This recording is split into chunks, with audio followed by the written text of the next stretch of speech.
Sanctuary of the Mechas. This video is purely for entertainment and does not infringe on copyrights or laws. The rights to the novel and image belong to the original author. We do not claim ownership. Don't like waiting and want to listen to this fanfic in full now? Subscribe to our Patreon, where you'll find the best fanfics. Chapter 26 Spring Season. Life at the Academy continued. Through the repetitive daily routine, Lan Yu and I had honed our sword skills to a certain degree, becoming proficient. Now that spring had arrived, I had mentally prepared for the main weapon on my mecha. My attempts at equipping a sword were about to begin. Less than a week had passed since the start of the second semester at the academy, and my homeroom teacher had announced the spring festival. This was a ceremony to assess the achievements of the new students, to be held in early April. The competition would feature mecha competitions, a highly popular and direct way to showcase the students' accomplishments. This festival wasn't held solely within the academy, but rather a grand event jointly held by all the major mecha academies in this new century capital. It was a competitive event known as the Spring Tournament. It was primarily for first-year students who had grown after a semester of growth, students like me. Because the competition was so broad, each academy was limited in the number of students it could send to participate. The number of participants would be determined based on the total number of students in each academy, as well as the students' honors and abilities. In early March, the organizers of the spring tournament confirmed the number of participants from Shangxuling Academy, a total of 8. I was selected as one of the contestants, along with my classmate Lin Qin. Qin Liang was also chosen, as expected, and Luo Kei, another top-ranked student in my class, was also selected. With 2 weeks left before the competition, the academy is still in the observation phase, searching for outstanding freshmen to participate. With the academy's reputation at stake, we must find the best candidates. I'm simply continuing my training. After school, it was an ordinary evening in apartment 302. It was 8 p.m. I'd been training with Lan Yu, a rare direct confrontation, for quite some time. My basic moves had become more mature. While I still couldn't compare to Lan Yu's, I was at least at a decent level. Compared to before, I wasn't getting beaten up on the sidelines anymore. I'd improved. The possibility of victory seemed palpable, but that was probably only then. Now I was sitting on a sofa in the lobby, drinking water. Brother, you've been making rapid progress lately. I can tell. Did you meet a famous teacher? After our sparring session, Lan Yu looked at me with a puzzled look. Well, I have a master who teaches me. Really? No wonder even my moves are a little different. I'm influenced by him. Really? I don't know. But my master is only 2 years younger than me, so she shouldn't be affected in some ways, I said. Guanling was indeed very powerful, even unpredictable, but she was also quite foolish at times, with obvious flaws. 2 years younger than you, brother, doesn't that mean she's the same age as me? 16, right, brother, Lan Yu suddenly said. That's right, really? What a shame. I could teach you, brother, but it's such a shame, just like that sword technique, I'm only learning from you. Guanling is teaching me about raw stones. Okay. With that, Lan Yu went to take a shower. The rest of the day went on as usual, and then, 2 weeks passed quickly. After 2 weeks of selection, Shangxuling Academy has confirmed its final 8-member roster. 3 of the spots are reserved for Class A13, me, Lin Qin, and Bo, who was narrowly selected at the end of March. The competition is about to begin.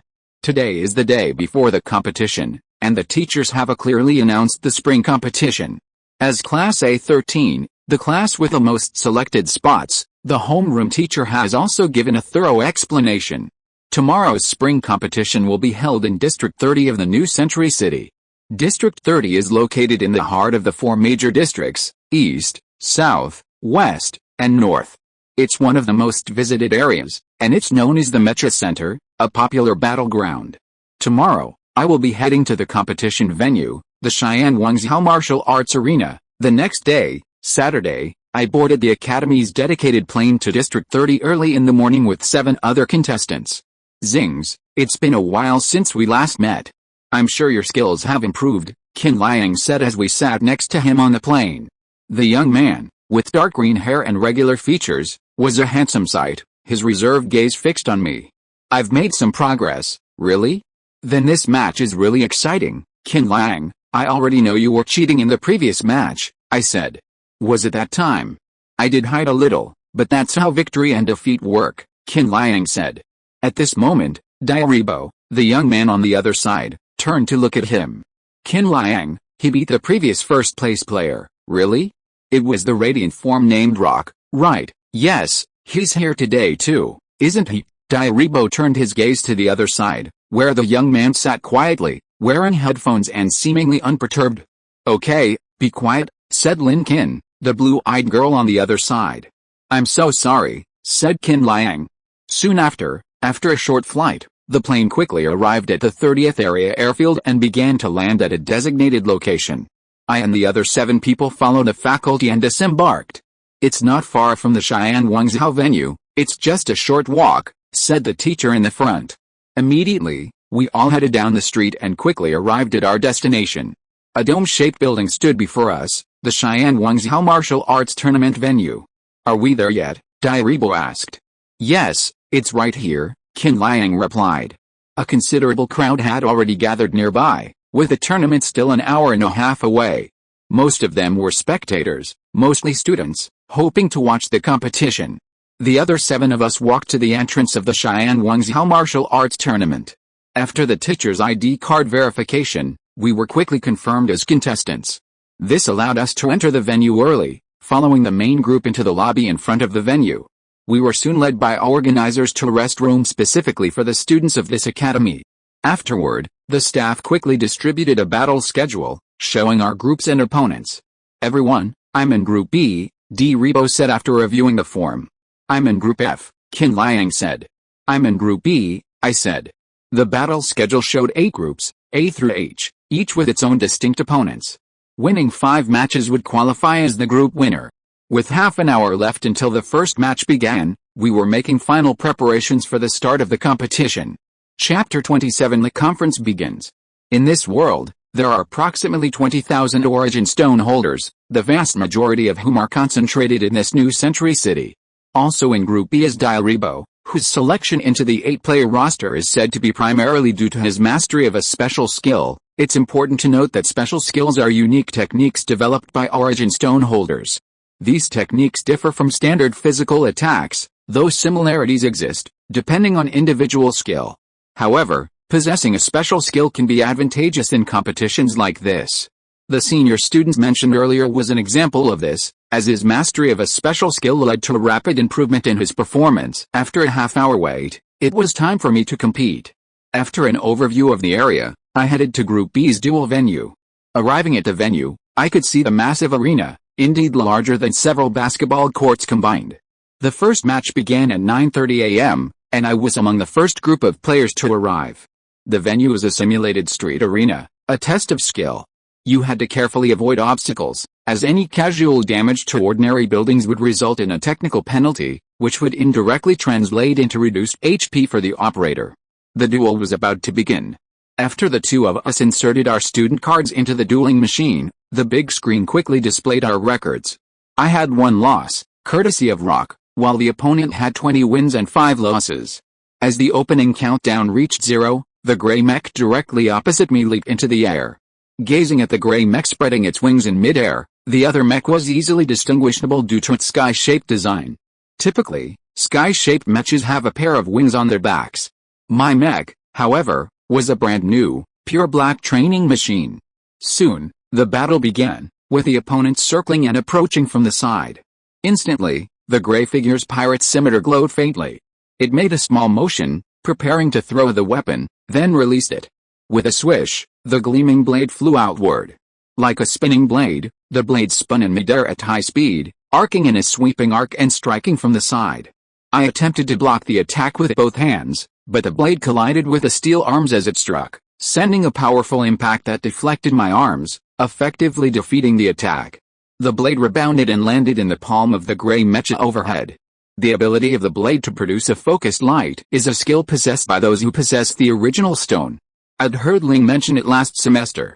Focusing energy is only a foundation upon a foundation. Energy, manifesting as radiance and converging on a weapon, increases its power, potentially doubling, tripling, or even increasing it. I wasn't good at dealing with those who prefer dodging and long-range attacks, so I decided to move, looking for an opportunity. After all, If I stayed still, the enemy wouldn't be able to dismount, and the black mech would be nothing more than a target. Even though it was moving, Kayodaka's speed was even faster than ever. Like a black mamba, the black figure slithered across the simulated street in a swift, snake-like pattern, then found a hiding spot and lay still, motionless. With no targets within its field of view, the enemy had no choice but to move to find a target. However, as it followed the previously observed running path, passing between two buildings, the black figure suddenly leaped up, rocket-like, and swiftly reached high into the air. With a single reach, it grabbed the arm of the sky-shaped mech. So fast. I didn't even see the figure, the enemy operator thought, for a moment, as if he had caught a glimpse of the black phantom, but by the time he realized it, it was too late. The opponent swung his pirate sword in his right hand, attacking, but the mech he was driving instantly knocked it away, using his free hand. The difference was obvious, and I immediately unleashed a series of mid-air kicks, knocking the mech down. The match ended, and the opponent's HP dropped to 0. Incredible. That speed is incredible, D-Rebo, watching from the stands, couldn't help but exclaim. My mech then slowly descended from the air. Even the ground-based form had a slight ability to stay aloft, and my growth with a primordial spirit had given me even greater stamina. As expected of a student of the Holy Water Spirit Academy, your strength is extraordinary, my opponent praised, then turned and left. My first match concluded to the enthusiastic cheers of the audience. Then, heading to the players' lounge, I walked down the hallway and saw several other familiar classmates there, D-Rebo, Lin Qin, and Qin Liang. They were all there, and there was a large screen in the lounge, so everyone could watch their desired regional matches. That match was really quick and clean, D-Rebo said. Judging from that jump height, your growth is clear, Qin Liang said. No, not even close. Your next match should be starting soon, right? I said. If I can keep winning, I'll have to go through up to 4 more matches, which will undoubtedly be physically and mentally taxing. I also hope to easily defeat my opponent and win. Congratulations. I'm off to compete next. Goodbye, everyone. Lin Qin, with her short blue hair, stood up and headed for the lounge door. Okay, we'll be waiting for your good news. We watched her leave through the side passage. Then her match began. We could watch her on the big screen. Her opponent was a marine mecha user, similar to hers. The duel was close combat. Under the same conditions, it came down to who had the better skills. After the two clashed, Lin Qin emerged victorious. After that, Qin Liang and D-Rebo also returned to their respective venues, while Rock and several other students finished their battles and returned to the players' lounge. 2 of our students had lost, and since it was a 1-elimination match, they would remain here to watch the rest of the match. After a 30-minute break, I would also face my second match. Stepping onto the duel arena, my opponent was again a classmate with a win rate exceeding 70%. However, my opponent was a ground-based mech. Ordinary ground-based mechas have a relatively sturdy physique, equipped with thick, exceptionally tough special armor. This gives ground-based mechas great endurance and strength. At the start of the duel, the opponent took steps and approached head-on. I saw the dark green mech running before me, its right hand equipped with a large steel claw, its edge gleaming faintly. I met his attack. As we drew closer, he swung a steel claw, its claw gleaming with light. It was indeed a concentrated attack of energy, and it must have been quite powerful, but that alone wasn't enough. I dodged the blow and, with a momentum, swooped in from behind. With a single palm strike, I sent the mech careening forward, sending it sprawling to the ground. The mech wasn't done yet, struggling to rise, lashing out with its iron claws. I dodged several of its attacks, then closed in, launching a flurry of kicks, sending it flying. The attack was a dreamlike experience, like watching flowers bloom. The multiple impacts drained the mech's HP like water. Thus ended the second battle, my second victory. If you're listening to this novel on a channel other than Fanfic World, it means they downloaded and uploaded it without effort. We cordially invite you to visit our channel, Mundo Fanfic Novelis. There you'll find the original version of this story and you can explore many other novels of various genres. We're waiting for you to immerse yourself in a world of incredible novels. Chapter 28. The game is in progress.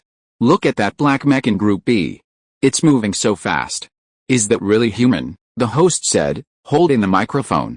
The audience was stunned, exclaiming in surprise. That's a primordial spirit. Its speed probably exceeds the mech's capabilities.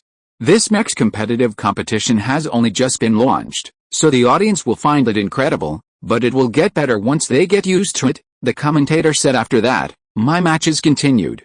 In the third match, I faced an ocean type, and in the fourth, a ground type. I defeated them both and was preparing for the final match of the afternoon, the fifth. I arrived at the deciding arena and stood on the east side. My opponent, a thin young man with side bangs and green clothes, came across from me. "You're a ground type, right? I noticed you in the previous match," the thin young man with a pointed nose and long ears said. I listened in silence. "I've never lost a battle against a ground type. Are you scared?" "I'm not lying," the young man said, grinning mischievously. "I see. My fifth match was against a sky-type mech user. After verification through a card, our match began. It was a sky-type mech. At the outset, it attacked from low altitude, engaging me in a low-altitude fight using its spears. Its weapon swung with incredible speed and power, a force I could sense from the exchange. It seemed to have a point in its claim to have never lost to a ground-type mech. But in the next instant, I swung with even greater speed, striking it from the side. The mech staggered, thinking it had dodged a blow, confident in its speed. But the impact wasn't just the size of a palm, but it carried an invisible force. The impact staggered the sky-type mech, causing it to spiral in the air and fall to the ground. How many ground-type opponents have you encountered? In a flash, the sky-type mech, attempting to materialize its weapon and launch a surprise attack, attempted to return to the air, but I dodged it and delivered a flurry of blows, ending the fight. How could this be? With that, I won the final match of the day. The young man's eyes widened in surprise, then he pursed his lips, trembling slightly, and walked away. Thus, today's battle came to an end. 5 matches in one day is indeed quite exhausting, a challenging challenge, and one of the highlights of the spring split, the commentator said. Besides me, the results of the rest of the Xingze Academy were as follows. Group A, my classmate Lin Qin, was defeated in the third round, and Group B, D-Rebo, was defeated in the second round. The successful generalization teams included me, Group C's Luo K, and Group F's Qin Liang. The 5-person generalization teams from the other academies won. After the results were announced at 10 p.m., I and the other 7 classmates headed to the dining area. We had to stay the night before, so we didn't disband. After calling my sister at home to let her know that I wouldn't be returning, I continued on with the day's journey. The next day, Sunday, would see a showdown between classmates and the 8 previous year's winners. This event was hailed as a highly anticipated event, so it was sure to be an even more lively affair. At 9:30 a.m., the competition officially began at the martial arts arena. Unlike yesterday, today's opponents would be the top 8 from the previous session, the seniors. After the final morning meeting, the match list for the second day was distributed. There were 16 of us, divided into 2 groups, A and B. I was in Group A, and the other 2 were in Group B. Okay, it's about to start. I came all the way here to watch you compete today. Do your best, said D-Rebo, who was standing nearby. He didn't have any upcoming matches and would simply choose the ones he wanted to watch. The other 3, including Lin Qin from my class, followed suit. After a while, I and the other contestants headed to our respective battle areas. I was in Group A, so I headed to the left corridor, while the other 2 headed to the right. Soon after, I stepped onto the arena for my first match of the day. My opponent was a ground-based mech user from the Black Silver Academy. It was a good start for me. Despite being from a prestigious school, I treated him with no discrimination. At the start of the match, he charged, leaping forward, already off the ground. His speed was unwavering, his arms intertwined, swirling through the air like a tornado, the blades on his wrists gleaming silver. KO's dark figure crossed paths with him, his form ethereal, the numerous obstacles distorting our vision. In that instant, I dodged his direct attack and crossed paths with him. His mech stumbled to the ground, its thrusters warped, making it difficult to maintain balance in flight. But it was me who made the move, and with this advantage, I ended the fight. This competitor still wasn't as skilled as I was. Amidst the bewildered and cheering crowds of the spectators, I left the arena. Walking towards the players' lounge, I ran into a classmate. It wasn't D-Rebo, but Lin Qin, with her short blue hair. You're really capable. You're top of our class now, aren't you? That's hard to say. You look like you can go even further. Xingze, a compliment? Thank you, I wasn't aiming for honors or anything like that, I just wanted to understand and achieve the goal Guanling had mentioned.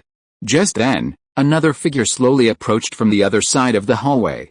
In the dimly lit hallway, I could quickly identify him by his dark green hair. This time, the man wasn't as cold and stoic as usual, he looked unmotivated. "Qin Liang, is your match over?" I asked. "It's over," he replied, looking dejected. Then, I walked back to the players' lounge with the two of us. After a subsequent conversation with Qin Liang, I learned that he had lost in the first round today, which was why he looked so downcast. After that, Rock returned to the players' lounge. He also successfully defeated another sky-shaped mecha user, advancing to the 8th of the finals. After resting for a while in the players' room, I prepared to return to the venue for the second match. Chapter 29 Collision. After a while, my second match was about to begin.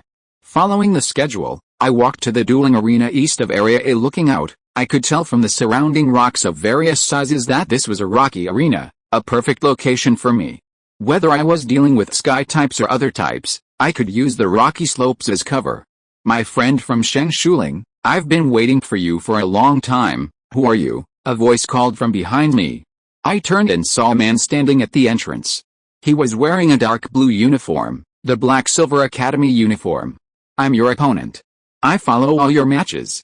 Like you, I'm a ground type." "Really? Indeed, I'm looking forward to our match, a head-on confrontation," the man said, chuckling.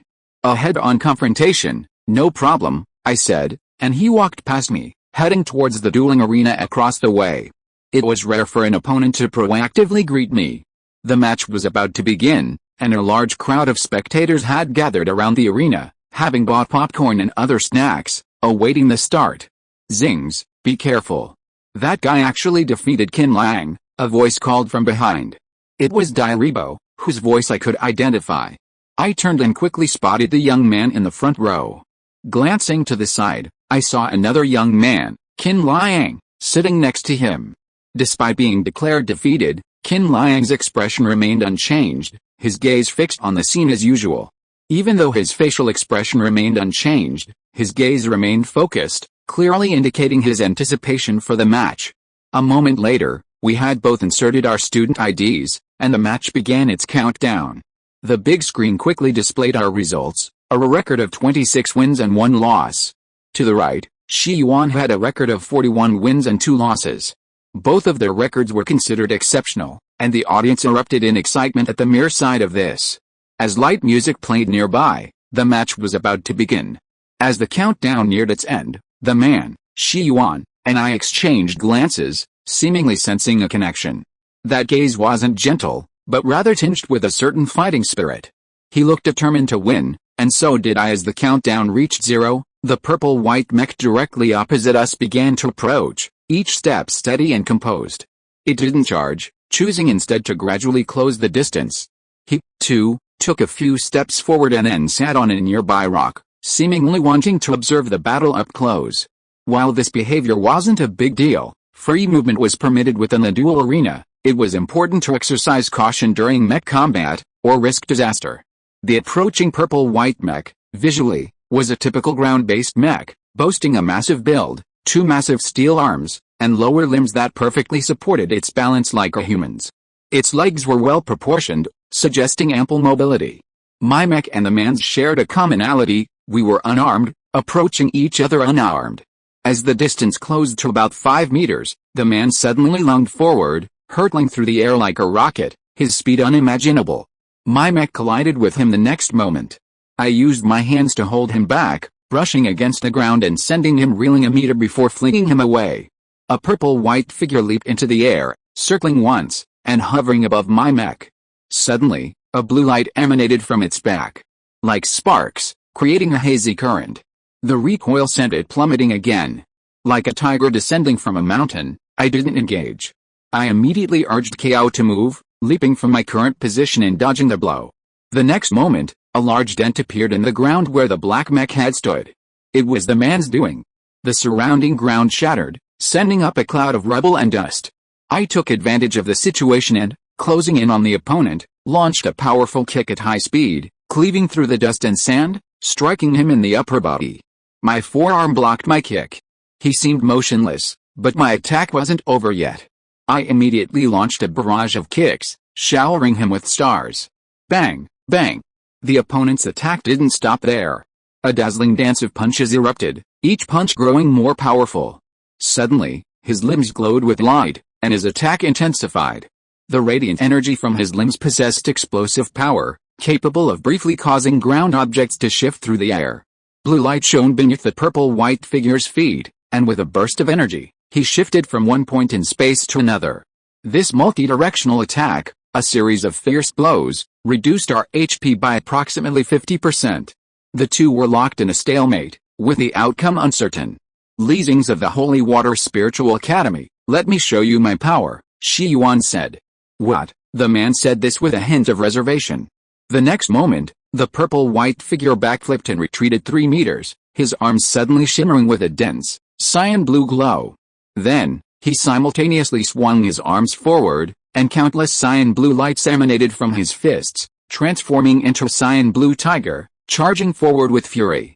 5 meters away, countless tigers attacked in an instant, leaving no room for escape. My black form threw its arms to parry, but 2 fists were no match for 4. Under the heavy blows of countless blue-green tigers, my mech was thrown back and crashed into a rock face.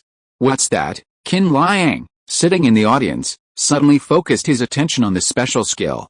Secret skill, Tiger Combo. The continuous pain made me feel uncomfortable. Just now, the complex attack was Shi Yuan's special skill, which he named Tiger Combo. The seemingly phantom blue-green tigers attacked with their full body. My HP was instantly reduced by about 35%. My remaining HP was below 20%, which means I have entered the dangerous red health state. Is that your ultimate move? Indeed, it's failing. Let me give you one last blow, Shi Yuan said, looking at my fallen black mech. KO, slammed into a pile of rubble, climbed out a moment later. The opponent, by then, was already charging at me. The purple-white figure, using its full momentum, unleashed a kick. As the attack drew near, my mech suddenly stood upright, gliding into the air. Unleashing energy from the lower limbs, I moved continuously through the air. Within the opponent's arms, a green tiger transformed, attacking with unpredictable force. This enemy was indeed formidable. I used my speed to dodge that incredible attack. With my HP already low, a head-on close-quarters attack would undoubtedly kill me. Continuing this way would be a losing battle. As I pondered, a dark light shone from the front of my mech's hand, transforming into a sword. This weapon would be used in the next battle. While I needed to get close, it wasn't a problem if I couldn't hit him. His ultimate wasn't meant to be used continuously, and after unleashing it multiple times, Shi Yuan's forehead was covered in sweat. Seeing the sword wielded by my black mech, he showed no sign of retreating, but instead charged forward. A purple-white figure leaped forward, slashing across the chest with a black sword. He showed no fear, and neither did I. I employed my well-honed swordsmanship, striking with a continuous stream of lightning. Without being attacked, I inflicted multiple blows on Shi Yuan's opponent. The massive figure was now covered in wounds, its HP plummeting. Unfazed, he turned again, striking with a swift punch. I swung forward with the flat of my sword to block it. A green tiger emerged from my fist, but I caught it with one hand. A low kick broke my opponent's balance, and with my right hand, I thrust the sword into the purple-white figure's chest. How despicable, but this is the end. Prepare to die, Shi Yuan grinned. His purple-white mech's right arm was brimming with energy, a dazzling glow. In that instant, a dark glow emanated from my mech's right hand, and a second sword emerged. In a moment of urgency, the sword shone with a deep, dark ripple. Just as the opponent's punch approached, I struck back with my own. The dark edge flashed, grazing the opponent's elbow. Secret technique, Fierce Tiger. The purple-white mech was about to strike, but as it did so, its entire forearm flew out, spinning several times in mid-air before free-falling towards the ground, finally landing on the rocky ground. In the next instant, my black figure, with a shoulder swing, stabbed the purple-white figure's chest with another sword. The blow was so powerful that it shook the opponent's body. The mech's lights dimmed, and Shi Yuan's HP dropped to 0. I stopped attacking and retracted my 2 swords. When the sword turned into a dark light and disappeared, Shi Yuan's portrait on the big screen above made a ding sound and turned gray. Chapter 30 Return. The thrilling process also left the audience stunned. While some things might have been incomprehensible to them, the outcome was clear to everyone. The winner was the one everyone wanted to know, and naturally, there were huge cheers when the winner was announced. Amazing. Is this what Mecha competition is? The host said. Although we didn't see many talented players this year, there are still some, the commentator said. Then, in the afternoon quarterfinals, I had already arrived at the magnificent semifinals venue, which simulated a street race. My opponent had already appeared across from me. He was a man wearing a black cape and a cowboy hat. His features beneath the hat were delicate and mysterious. At the end of a previous match, Shi Yuan had said, "There's a powerful individual above me, with abilities far superior to mine. Let me see what you can do, as a reward for defeating me," and right before my eyes was that Black Grim Reaper. Now comes the highlight of this tournament, the clash between the Black Grim Reaper, Li Dadan, and this year's strongest newcomer, the commentator said. "Oh, is that so?" the host replied, unsure. Li Dadan was the previous top player, and even last year he was an elite prospect with immense potential, nicknamed the Black Grim Reaper, the sky-shaped player, the host added. As the tournament neared its start, the man and I met in the center of the arena. "Hello, you're indeed the strongest newcomer here," Li Dadan said. "No, I don't deserve that, how modest, but you don't have to be polite in a match with me, it's okay, I'm going for it with a mindset of winning." After a brief moment of focus, we each returned to the back of the arena.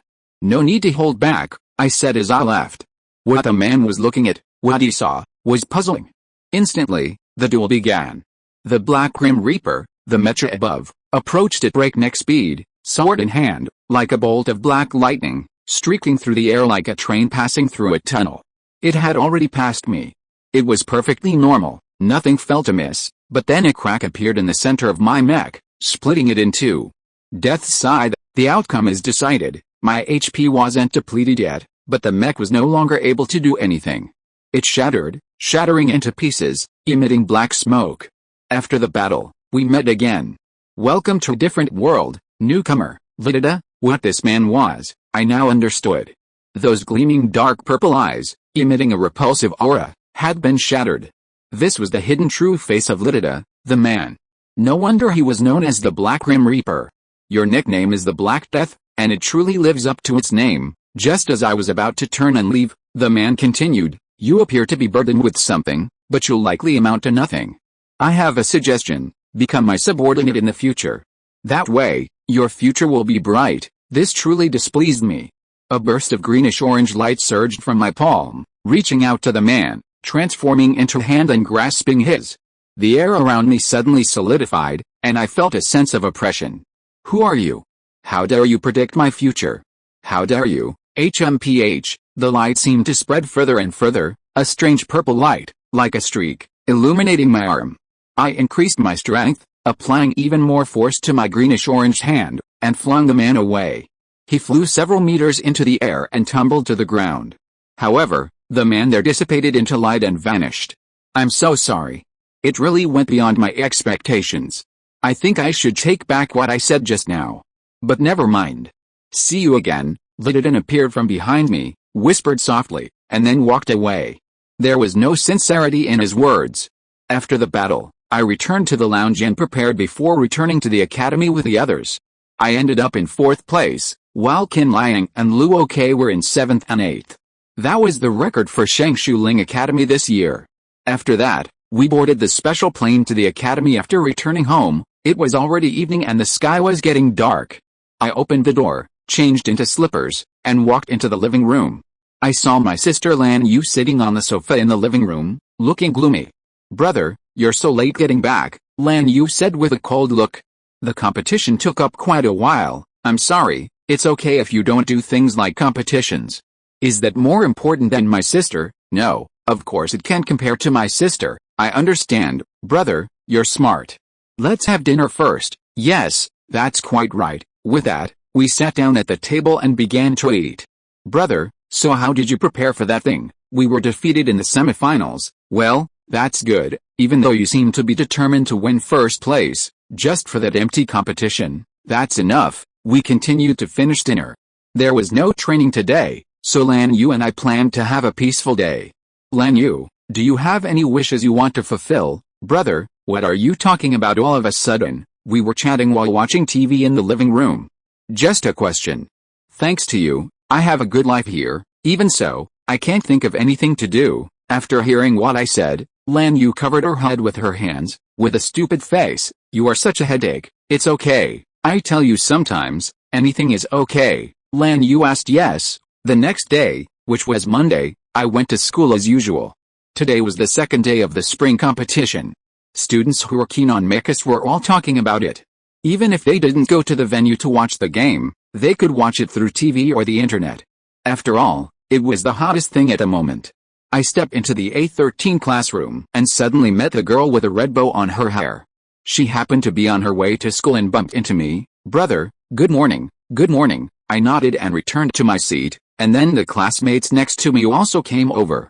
They seemed to be extremely interested in yesterday's game, even the instant kill and what happened afterwards. Good morning, Shuho classmate. Thank you for your guidance in the new semester. Dear Rebo also greeted my sister. Okay, classmate D. Rebo, then the new semester officially began. Chapter 31 Mission. On the weekend, I had originally planned to go shopping with Lan Yu. However, that morning, I received a text from Guanling, asking me to meet up. Since I hadn't seen her much lately, I was supposed to go visit my master today. So, plans couldn't keep up, and I couldn't go shopping with Lan Yu. The meeting place was a cafe where we'd met several times before, so I chose to go there today. I took a car to my destination. At 9:30 a.m., I pushed open the cafe's glass door and stepped inside. I glanced towards my usual corner seat and saw the girl with long red hair. There she was, Guanling, waving at me. I walked up to her and took the seat next to her, ready to listen to what she had to say. Master Ling, what's the matter today? Yes, don't worry, we'll talk slowly. I haven't seen you recently. Where have you been? Have you gone home? Home? That academy is like home to me. Have you been living there? About that. Are you lonely when I'm not around? We didn't get the first place in the previous competition.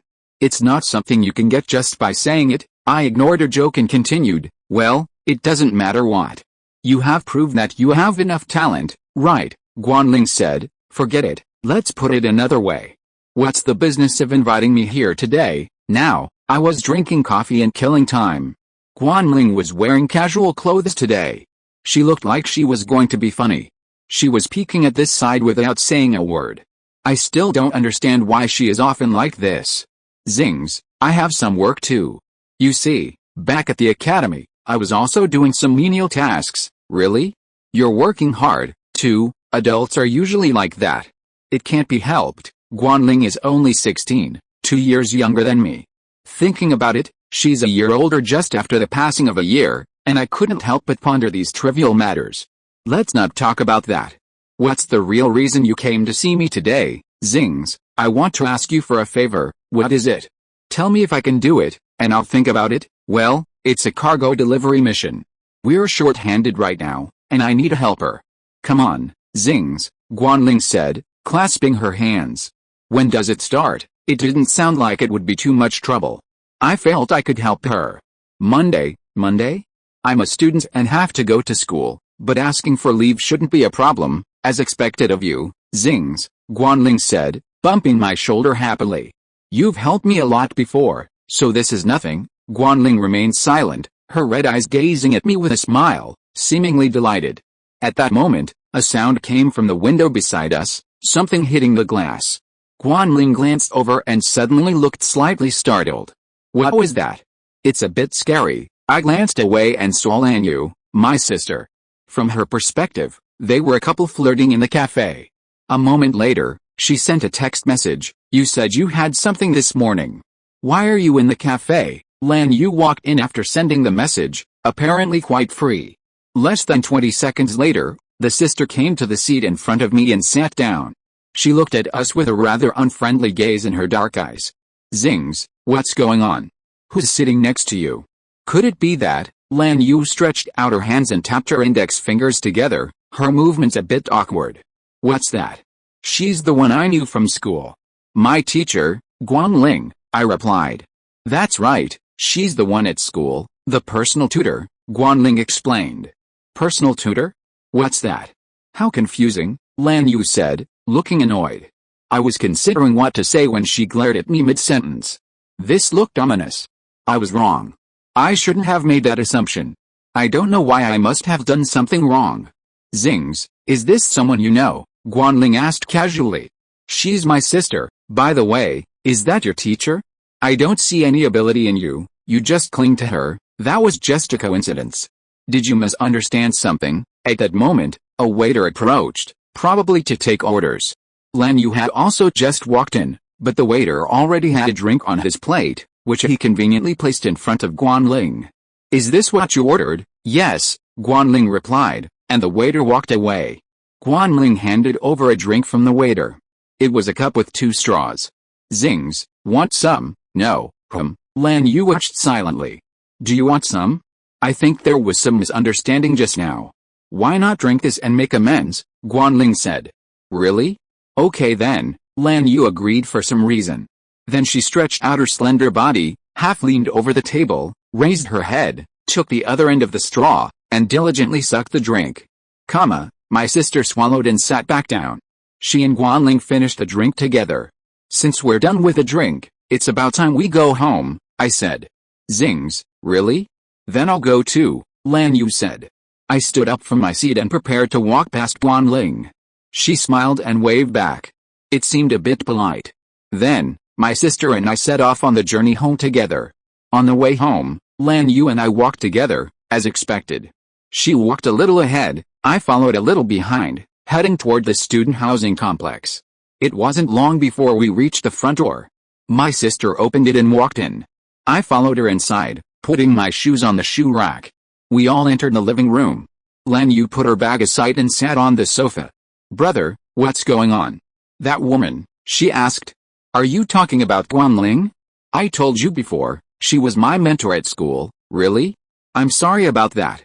That child was so unpleasant for some reason. I'll be more careful next time. Lan Yu scratched her head, then suddenly thought. By the way, I haven't bought anything yet. What should I do? I really can't help it. I'll buy it tomorrow. I should be free then, I said. Okay, tomorrow. After my explanation, Lan Yu seemed to calm down a little. I then explained to her about Monday. I would be taking a day off, and I had to tell her in advance. Chapter 32 Transport. Then, on Monday, having applied for permission from the Academy for our mission, Guanling and I were officially able to proceed with our assigned mission. Having skipped a couple of days of classes, we set out for the mission location that morning. As both a rough stone holder and a senior, I had no problem carrying out some of the missions even as a first-year student. My current mission was a transport escort. At 9 in the morning, Guanling and I arrived at an underground warehouse not far from Mecha Academy.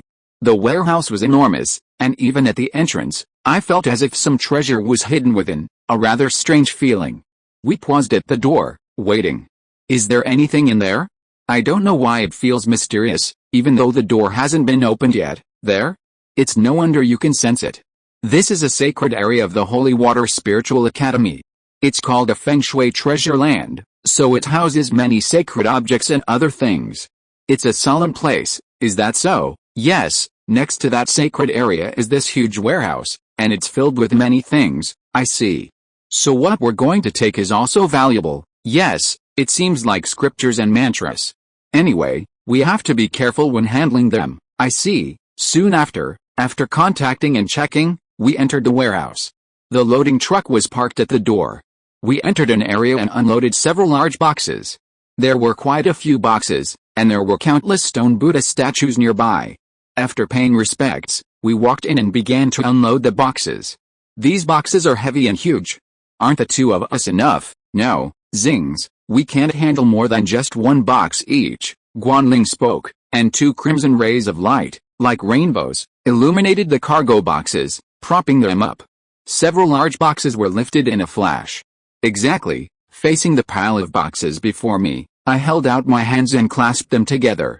A cyan orange light appeared before me, and the humanoid figure appeared.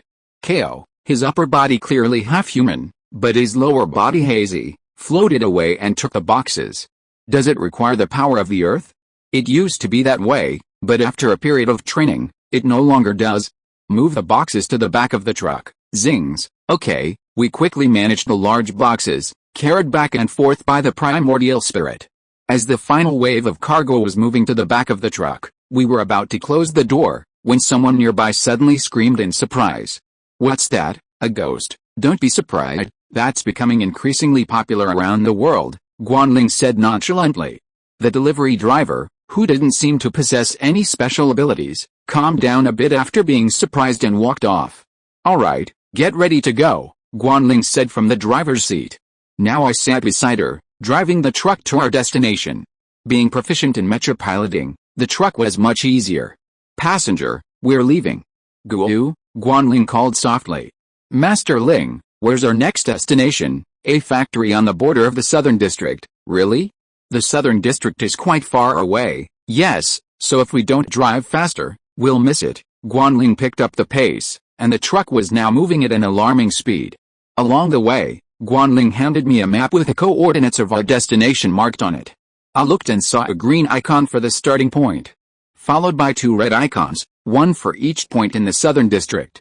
"What do the 2 red marks on the map mean? One of them on the way should be a checkpoint or something," Guanling said as the truck continued to move at high speed, not slowing down at all. The route was smooth, suggesting excellent driving skills. The regulations required arrival at the destination before 6 p.m. The journey was about 500 kilometers. The car was currently traveling at 85 kilometers per hour. At this speed, we'll make it, who knows? Better to drive faster. An hour later, I confirmed my current location on my phone. I had entered the Southern District. But I had to stay on the truck all day today. That was the mission. I took in the surrounding scenery. The city was bustling and towering, with tunnels in the sky often used for mechas. The surroundings were quite noisy. Suddenly, Guanling moved a distance toward me. "Xingze, I know it's actually quite boring right now. Do you want to do something?" "No, we're on a truck. We're still on a mission. More importantly, why don't you keep driving? Let Femuname drive." A crimson light shone beside Guanling, seemingly driving a car. "Is that okay?" "It's okay, it's like my clone." Guanling sat closer to me. Indeed, the crimson glowing figure beside her was driving the car. "Really? Even so, we're still on a mission, so don't do anything unnecessary," I said. Okay, Guanling sat beside me, silently gazing out the window. Time passed, and we drew closer to our first target location. I didn't know when Guanling had closed her eyes, unable to see. Is it okay to still drive like this?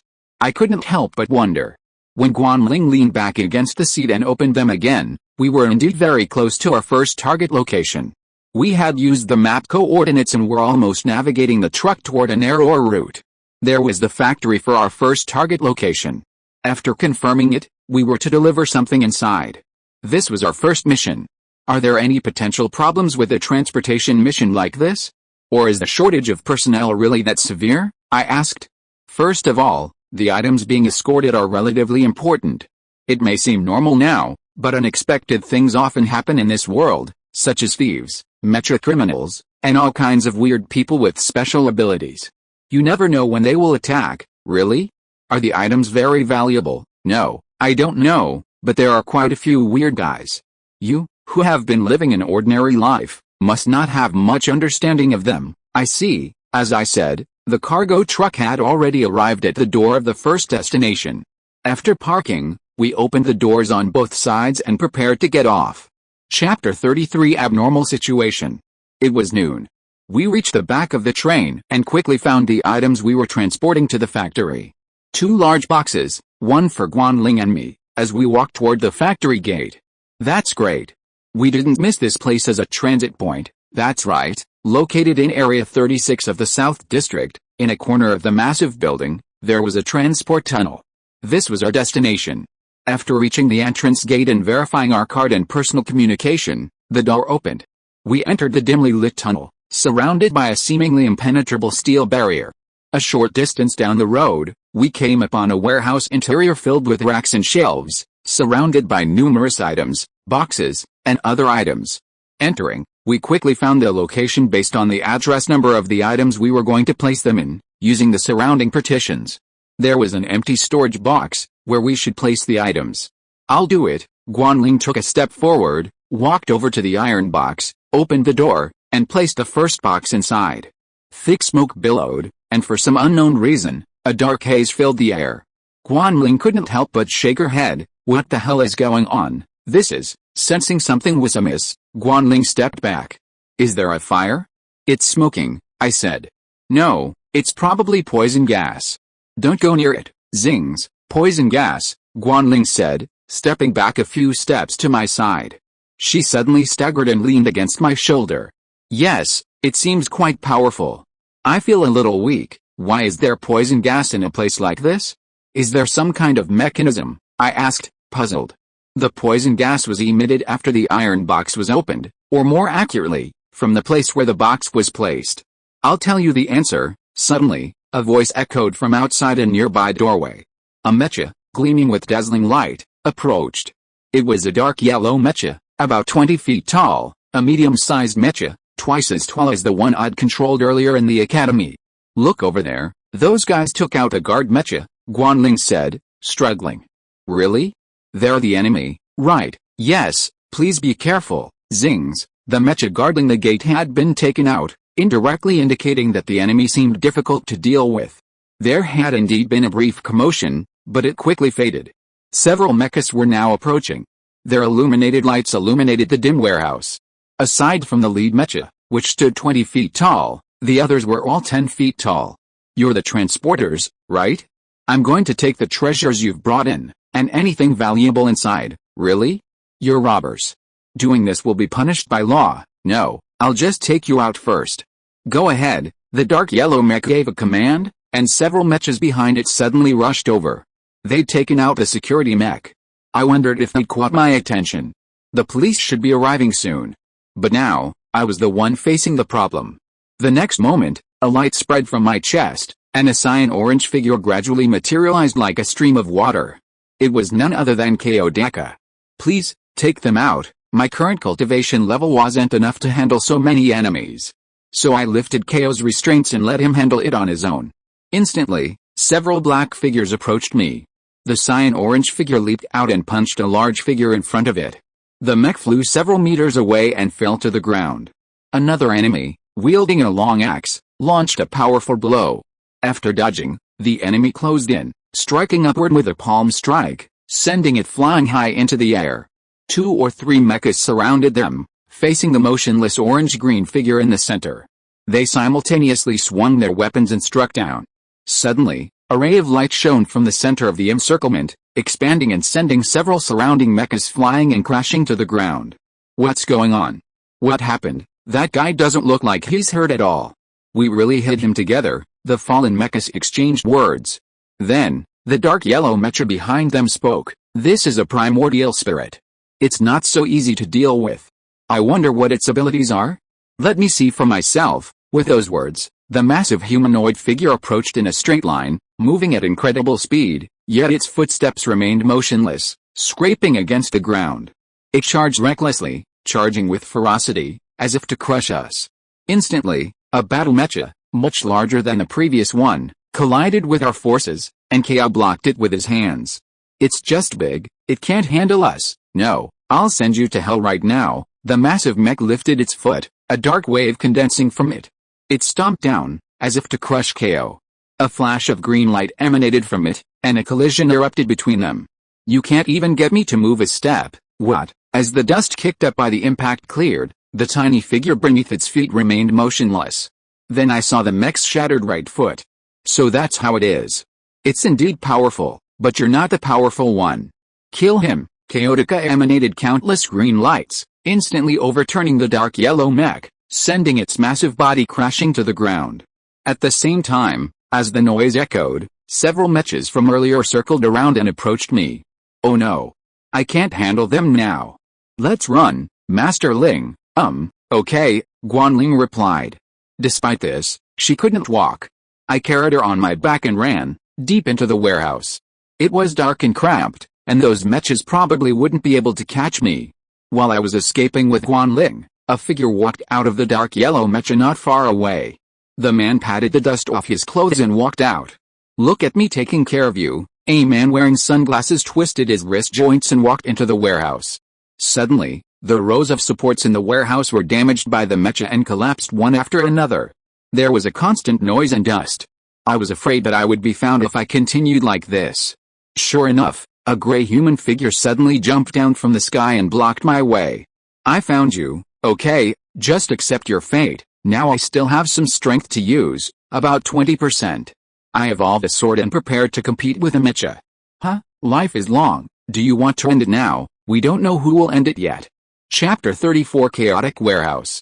Instantly, a gray mech, like a snake, swiftly attacked.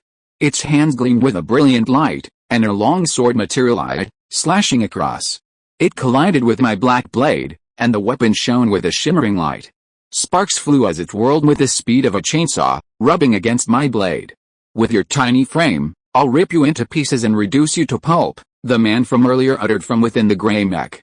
The impact left me unable to withstand the weapon's powerful force, and I was pushed back several meters. The other man pressed on, slashing several times. I quickly dodged, then, unable to evade, thrust my weapon forward to block. However, my strength was no match for the blade's swift, chainsaw-like speed. This is my power, the manifested blade of destruction, capable of cleaving even steel. I took another blow from the gray figure and was sent flying again. My arm was shaken, and I feared it would be at its limit after 2 or 3 more. I was now caught between a rock and a hard place. Guanling lay beside me, leaning against the wall. Before I could even consider, the enemy launched another fierce attack.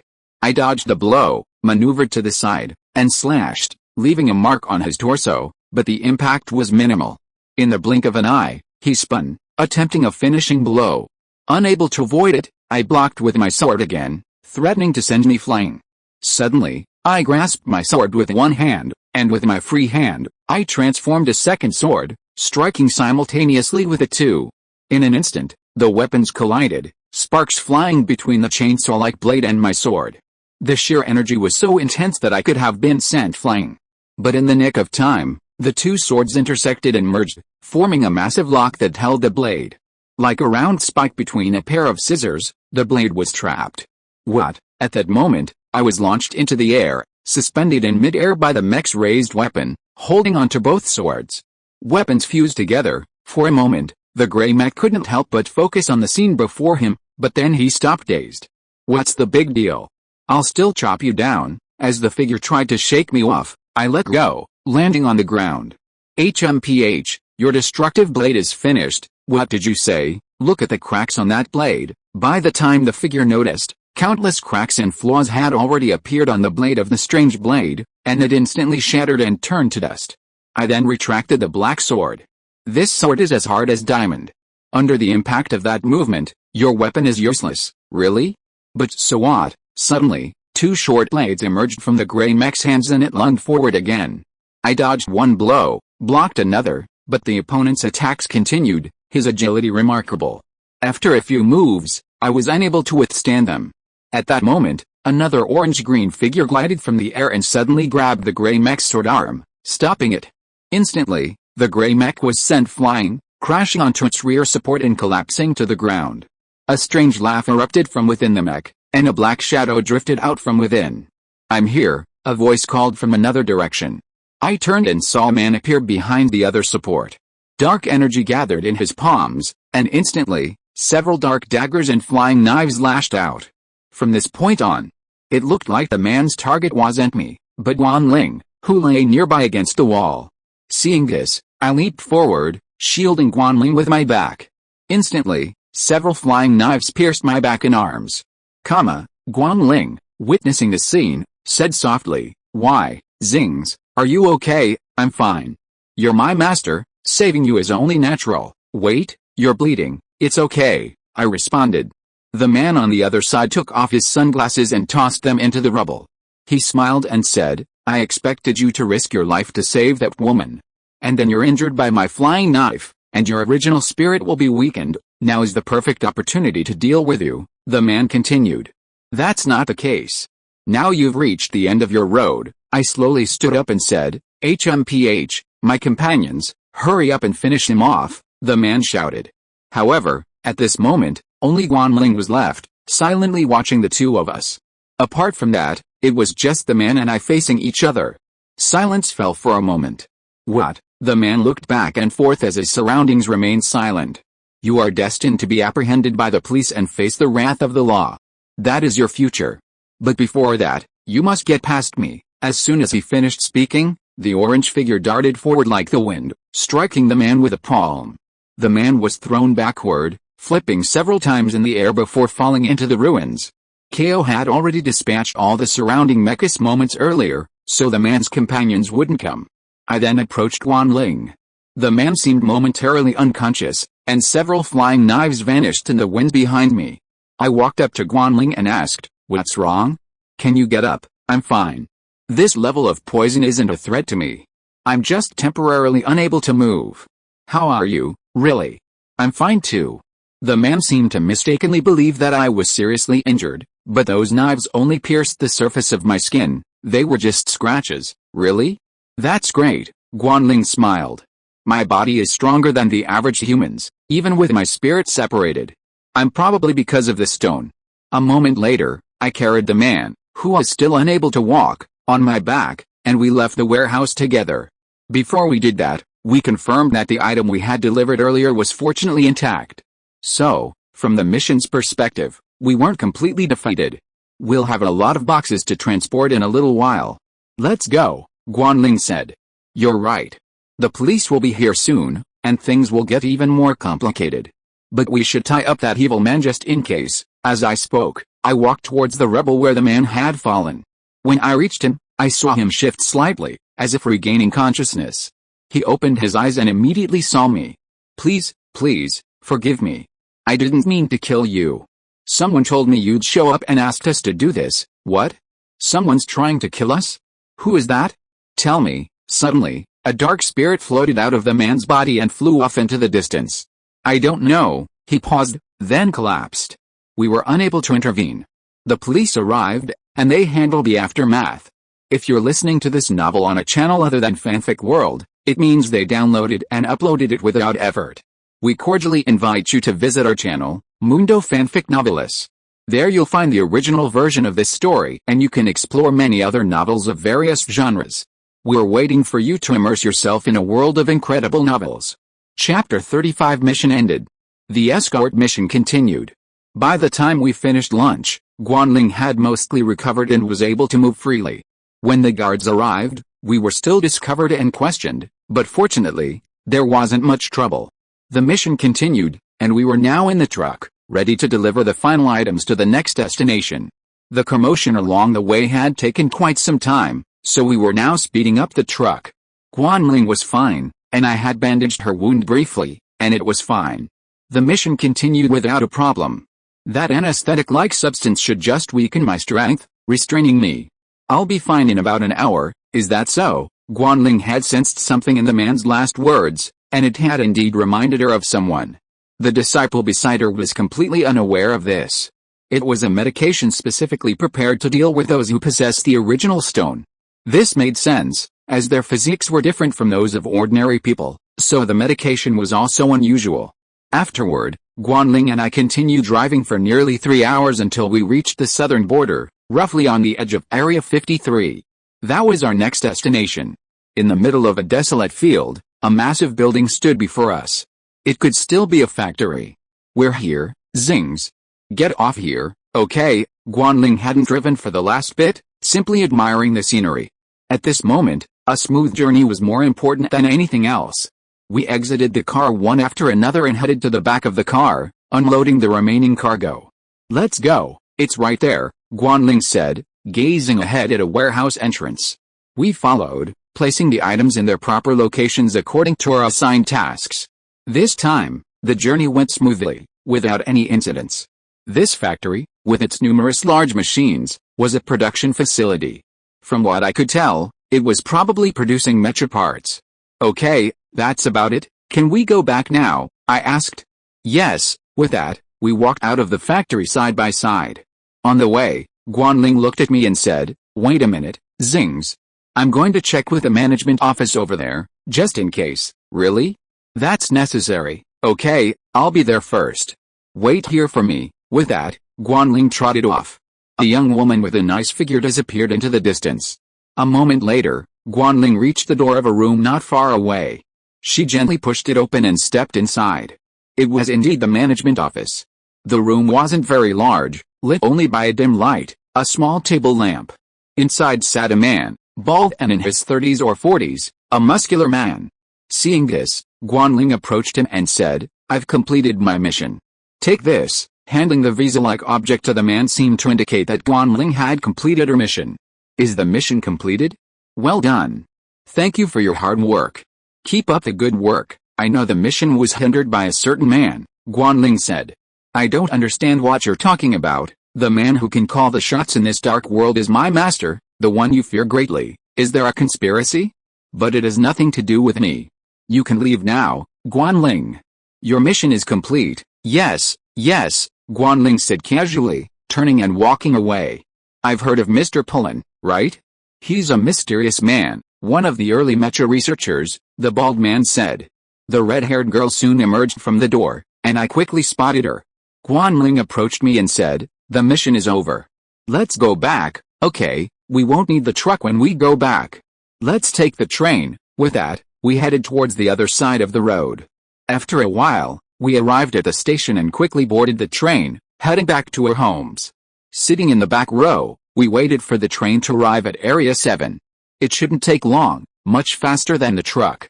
I leaned back in my seat, eyes closed, when Guanling said, "Xingze, remember, this mission lasts 2 days. Are you free tomorrow?" "Yes," I said, opening my eyes. "Come to my house tonight." "Master Ling's house?" "Yes, and don't call me Master Ling, call me by my name." "Really, are you going?" "Yes, you're my master, and I'm free today too." "No problem." After 2 hours on the train, we arrived at Area 8, where Guanling lived. Areas 7 through 9 all belonged to the academy. After getting off the train, we headed towards a street and, after a short distance, arrived at a sparsely populated, older residential street. "We're almost there. My house isn't far from the station," Guanling said. I followed Guanling up to the second floor of an apartment building and stopped at a corner. "We're here, Xingze." "Okay." I was indeed a little curious about Guanling's home. I wanted to check it out, and after she opened the door with her key, we walked in one after another. Chapter 36: Guanling's house. I followed Guanling, slowly entering the house, passing through the hallway and into the living room. As I took a quick look around, I immediately sensed a simple, quiet home. While the interior was quite large, there weren't many items displayed around the room, making it feel rather bare. This contrasted with Lan Yu's home, which was indeed adorned with many lavish ornaments, and the girl was more inclined towards extravagance. This place seemed more like a rental, which made sense. "Ling, do you live alone? The room is quite bare." "Yes," Guanling nodded. "Where are your parents?" "They're dead," I asked out of curiosity, but I wasn't expecting the underage girl to reveal such a shocking statement. "Dead," she said so casually, making me wonder if I'd misunderstood. "What, dead? Parents, dead?" I asked an inappropriate question. I stroked my forehead and said, "It doesn't matter, because that happened a long time ago." I was silent for a while. At this time, Guanling said, "Would you like to make a cup of tea?" "No." "Then, what do you want to know?" "I can answer you. Can I ask any question?" "You're right. What I know is good, but there's only one question. This is because you saved me before, so think about it carefully before you speak." Guanling thought for a while and said, "Hearing this, I also thought about it seriously. Anything is fine." Then I would ask the question I want to know most, and said, "Then may I ask, Guanling, how have you lived so far?" These words flashed through my mind and I said this. "As for that girl, she really makes people feel a lot of mystery. Although her house is not small, it is quiet. It doesn't seem like it is due to financial difficulties, but on the contrary, it doesn't look like a 16-year-old girl." "Huh? That's a tough question. I don't know where to begin, really. If it's hard to answer, forget it." "No, it's okay. I'll tell you. First, follow me," Guanling said, taking my hand and walking towards a room. I followed her, walking through an aisle and into a corner. There were 2 portraits there, not surprisingly, of her parents. There were offerings next to them. This is where my deceased parents' supplies were. I visit occasionally when I come back. Besides that, I spend most of my time at the academy. Even before that, I lived with a man who raised me. Now I can live on my own, Is that so? Yes, that's all. You're living here now, meaning you've left your caregiver. Why is that? It's because I don't want to stay there. I don't like that man, even though he raised me, Guanling whispered. Is that so? That's better. Yes, okay, now that you've asked all the questions, sit down on the sofa in the living room. You must be tired after a day's journey. That's right. Guanling and I then arrived at the living room and sat on the sofa. It was already night, and a single lamp was on in the living room. It wasn't particularly bright, but rather dim. It's a little dim here, I'm used to it. What's wrong with that? Nothing. By the way, do you have any reservations for today? I asked, checking the time. It was indeed getting late, and I was considering leaving. Reservation, what's that? Is that necessary? Guanling said, slightly dissatisfied. No, I think it's getting late. There was another younger sister at the house. No reservation, really? I'll be leaving first, I said, rising from the sofa. As I was about to leave, a hand suddenly grabbed me. I turned and saw it was Guanling. Wait, are you just leaving like that? Looking at Guanling, who was sitting on the sofa, she suddenly said, I'm not your master now. Hearing this, I replied, you're my master. Then I couldn't help but walk over to her again. She seemed to have something else she wanted to keep me, so I stayed. It's about something from the very beginning. Do you have an answer? Guanling continued, her voice a little low, a hint of unease evident. Really? She recalled what she had mentioned in the coffee shop. I watched Guanling, her head slightly lowered, motionless. I reached out and placed a hand on her head, saying, I think it's okay. Really? Is that true? Guanling choked. That's the answer. Guanling's cheeks flushed slightly, and a touch of emotion lingered in her eyes. She had indeed been confused. Something that had been going on for a while was over, and the answer was still yes. It was incredible. Then let's make a vow, Guanling suddenly whispered to me, slowly approaching. Kissing, as it were, was indeed confusing, but since it was necessary, we did it. We kissed briefly, and it was over quickly. Xingze, here's what I'm thinking. It's getting late today, why don't you stay home for the night? Guanling leaned against me and said, I just said I wanted to go home. What, are you leaving your lonely girlfriend behind and leaving? I have a younger sister at home who's afraid of loneliness. What? Don't you see your younger sister every day? Which is more important, me, I understand. I'll stay today. Guanling and I truly share a connection. Perhaps this was a rare day, so I didn't refuse. We stayed in the silent room for a while, and after a while, Guanling suggested we go to rest. Let's rest, let's go. Guanling led us to a room off the hall. It still didn't look empty, but there was a bed that was clearly visible. There are other rooms? I said. No, there's only this one. Really? Yes, Guanling smiled.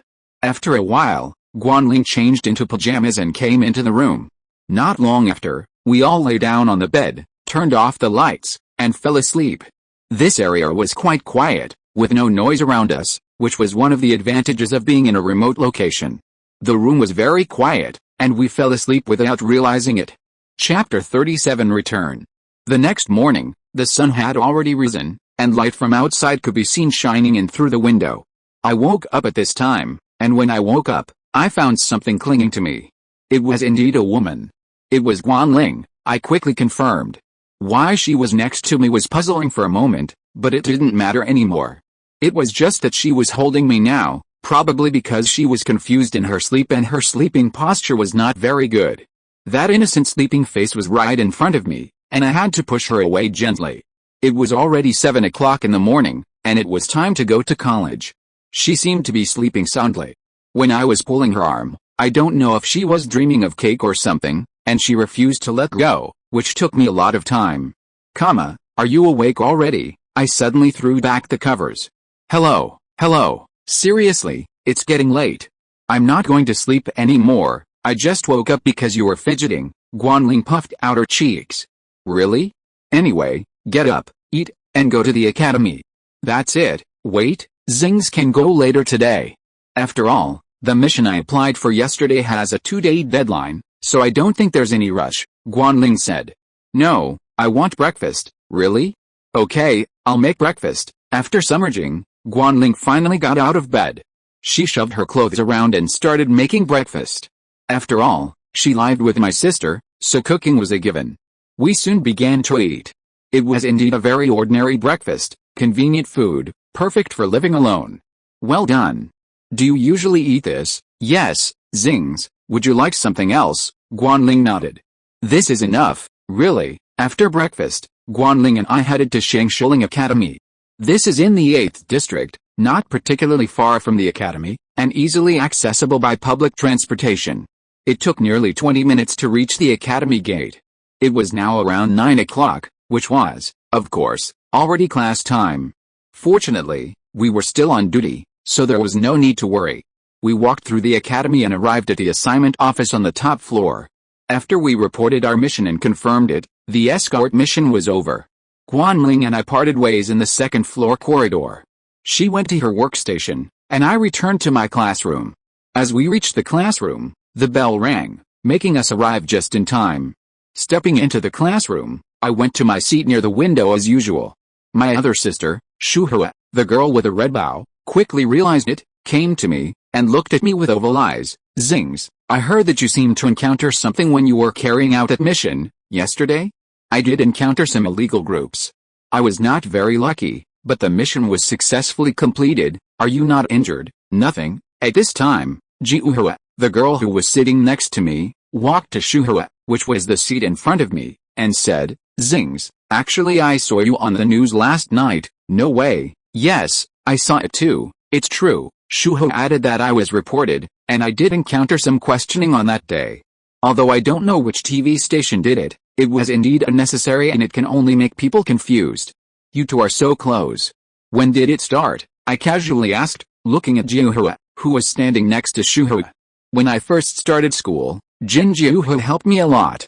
It must have been around then, Shuhua replied. It's just a normal thing. We're friends, and a friend's sister is undoubtedly a friend too, Jiuhua said.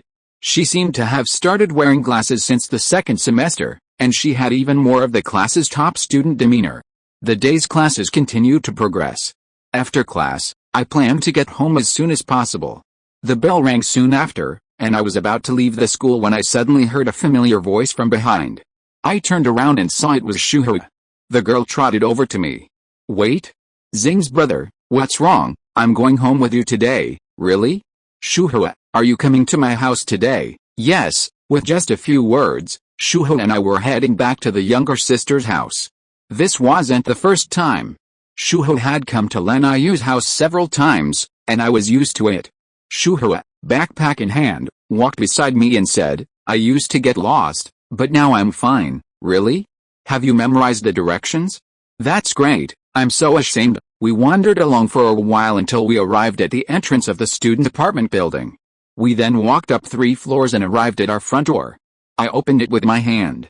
After opening the door, I saw my sister's shoes on the shoe rack. She had indeed returned. I didn't care and just walked in. After changing into slippers, I walked into the living room. Brother, are you back? Yeah, and Shuhua, are you here too? Lan Yu saw the girl with a red bow tied in her hair behind me and said, long time no see, sister. Yeah, I'm going to go get dinner. Come in and sit in the living room. Okay. Shuhua and I went to the sofa in the living room together.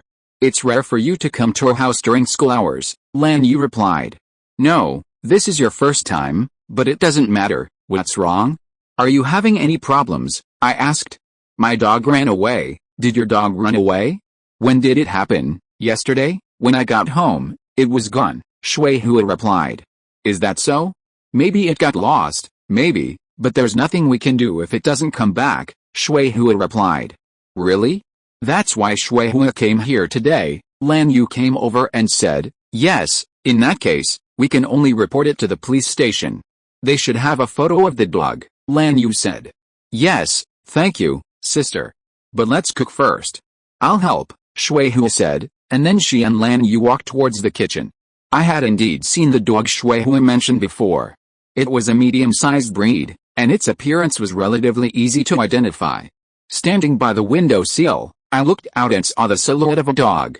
Lan Yu and Shuhua were both in the kitchen, so I had no choice but to go out. The figure did look a bit like the dog I'd seen before. Making up my mind, I jumped out from the window sill, intending to go and see what was going on. Chapter 38 Searching for Dogs. The dog was some distance away, and descending the stairs would inevitably be too late. Under the moonlight, I stepped from the windowsill, crossed the student dormitory, and reached the outer road. The power of the primordial spirit allowed me to land easily, and I immediately followed a figure. A dog, hiding in the woods nearby, seemed to have sensed a subtle disturbance and quickly ran away. For a moment, I lost sight of its whereabouts. Then, gathering my consciousness, I sensed a bend not far away. Perhaps it was its presence. I gave chase. Rounding the bend, I spotted the little creature near an abandoned construction site. I continued my pursuit, passing a distance before reaching a corner. There, I spotted the dog. I seemed to understand why it had left Shuhua's home and stayed here. Next to the medium-sized dog was another female dog, currently in the process of giving birth. The dog noticed my presence and turned towards me, but showed no hostility. Having seen it before, I wasn't unfamiliar to it. "Come with me, to your master," I said. Then the dog, understanding, looked at me, walked over, and walked with me back to the student dormitories. Since we'd met before, it was familiar with me. Sitting atop some steel pipes at the abandoned construction site was the figure of a man wearing sunglasses. The scene of the man and the dog was vivid in my mind, and I understood. Anyone with a bit of experience could tell this man was capable.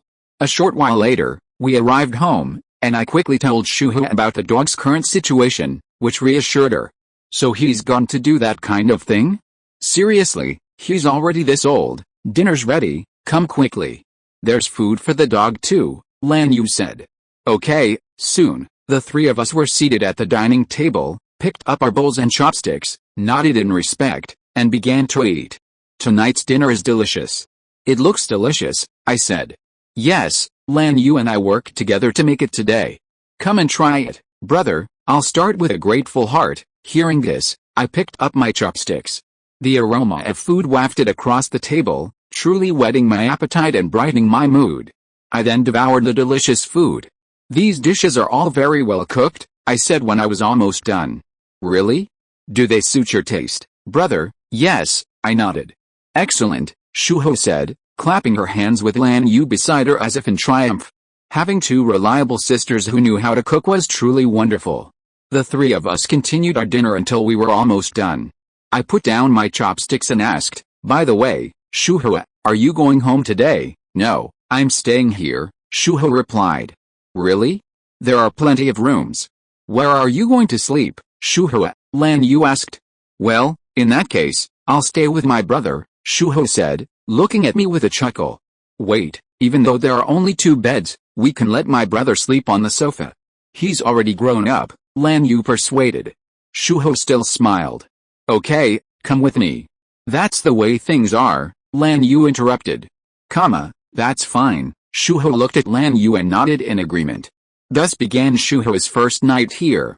The next morning, sunlight streamed through the window, and the sisters in the room next to me were all up. I had breakfast with them and then we all headed to school. Shuho and I were at the same school, so we were going out together. Lan Yu, standing nearby, gave us a subtle look. "I'm thinking of transferring. Goodbye, sister. I'll come back this weekend." Shuho waved softly before leaving, then walked with me toward the academy. Nearby, by a tree, the man in sunglasses pouted, observing the group. "They're really good." My cultivation continued unabated. Then came the weekend. Today was Saturday, a holiday, and Shuho is coming as planned. That morning, Guanling sent a text message saying, "I'm coming to Xingze's house today. Are you free?" Of course I was free. I'd been home all day, so I replied accordingly.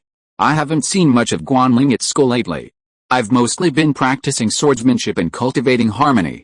She has her own work, so we haven't seen each other much. Although Guanling wanted to come to my house, I'm not sure if she even knows where it is. I wonder if it was coincidence, but right after sending that text, the doorbell rang outside Lan Yu's house. I was practicing swordsmanship when Lan Yu, who was closer, stepped forward and opened the door. "Hello, you are indeed Xingze's sister, right?" Before Lan Yu could ask, a young girl with long crimson hair appeared before her. "You are, I'm Guanling." "Thank you for your guidance," Guanling introduced with a smile. For some reason, Lan Yu felt it looked fake. She closed the door as soon as she finished speaking, thinking it was Shui Hui, but it turned out to be that person. But just as she was about to close the door, Guanling's body blocked it, preventing it from closing. Lan Yu, I brought a gift today, for you. Guanling, holding the door with her body, held a delicate gift box in her hands. No thanks, Mom said you shouldn't ask for strangers' things. I'm not a stranger.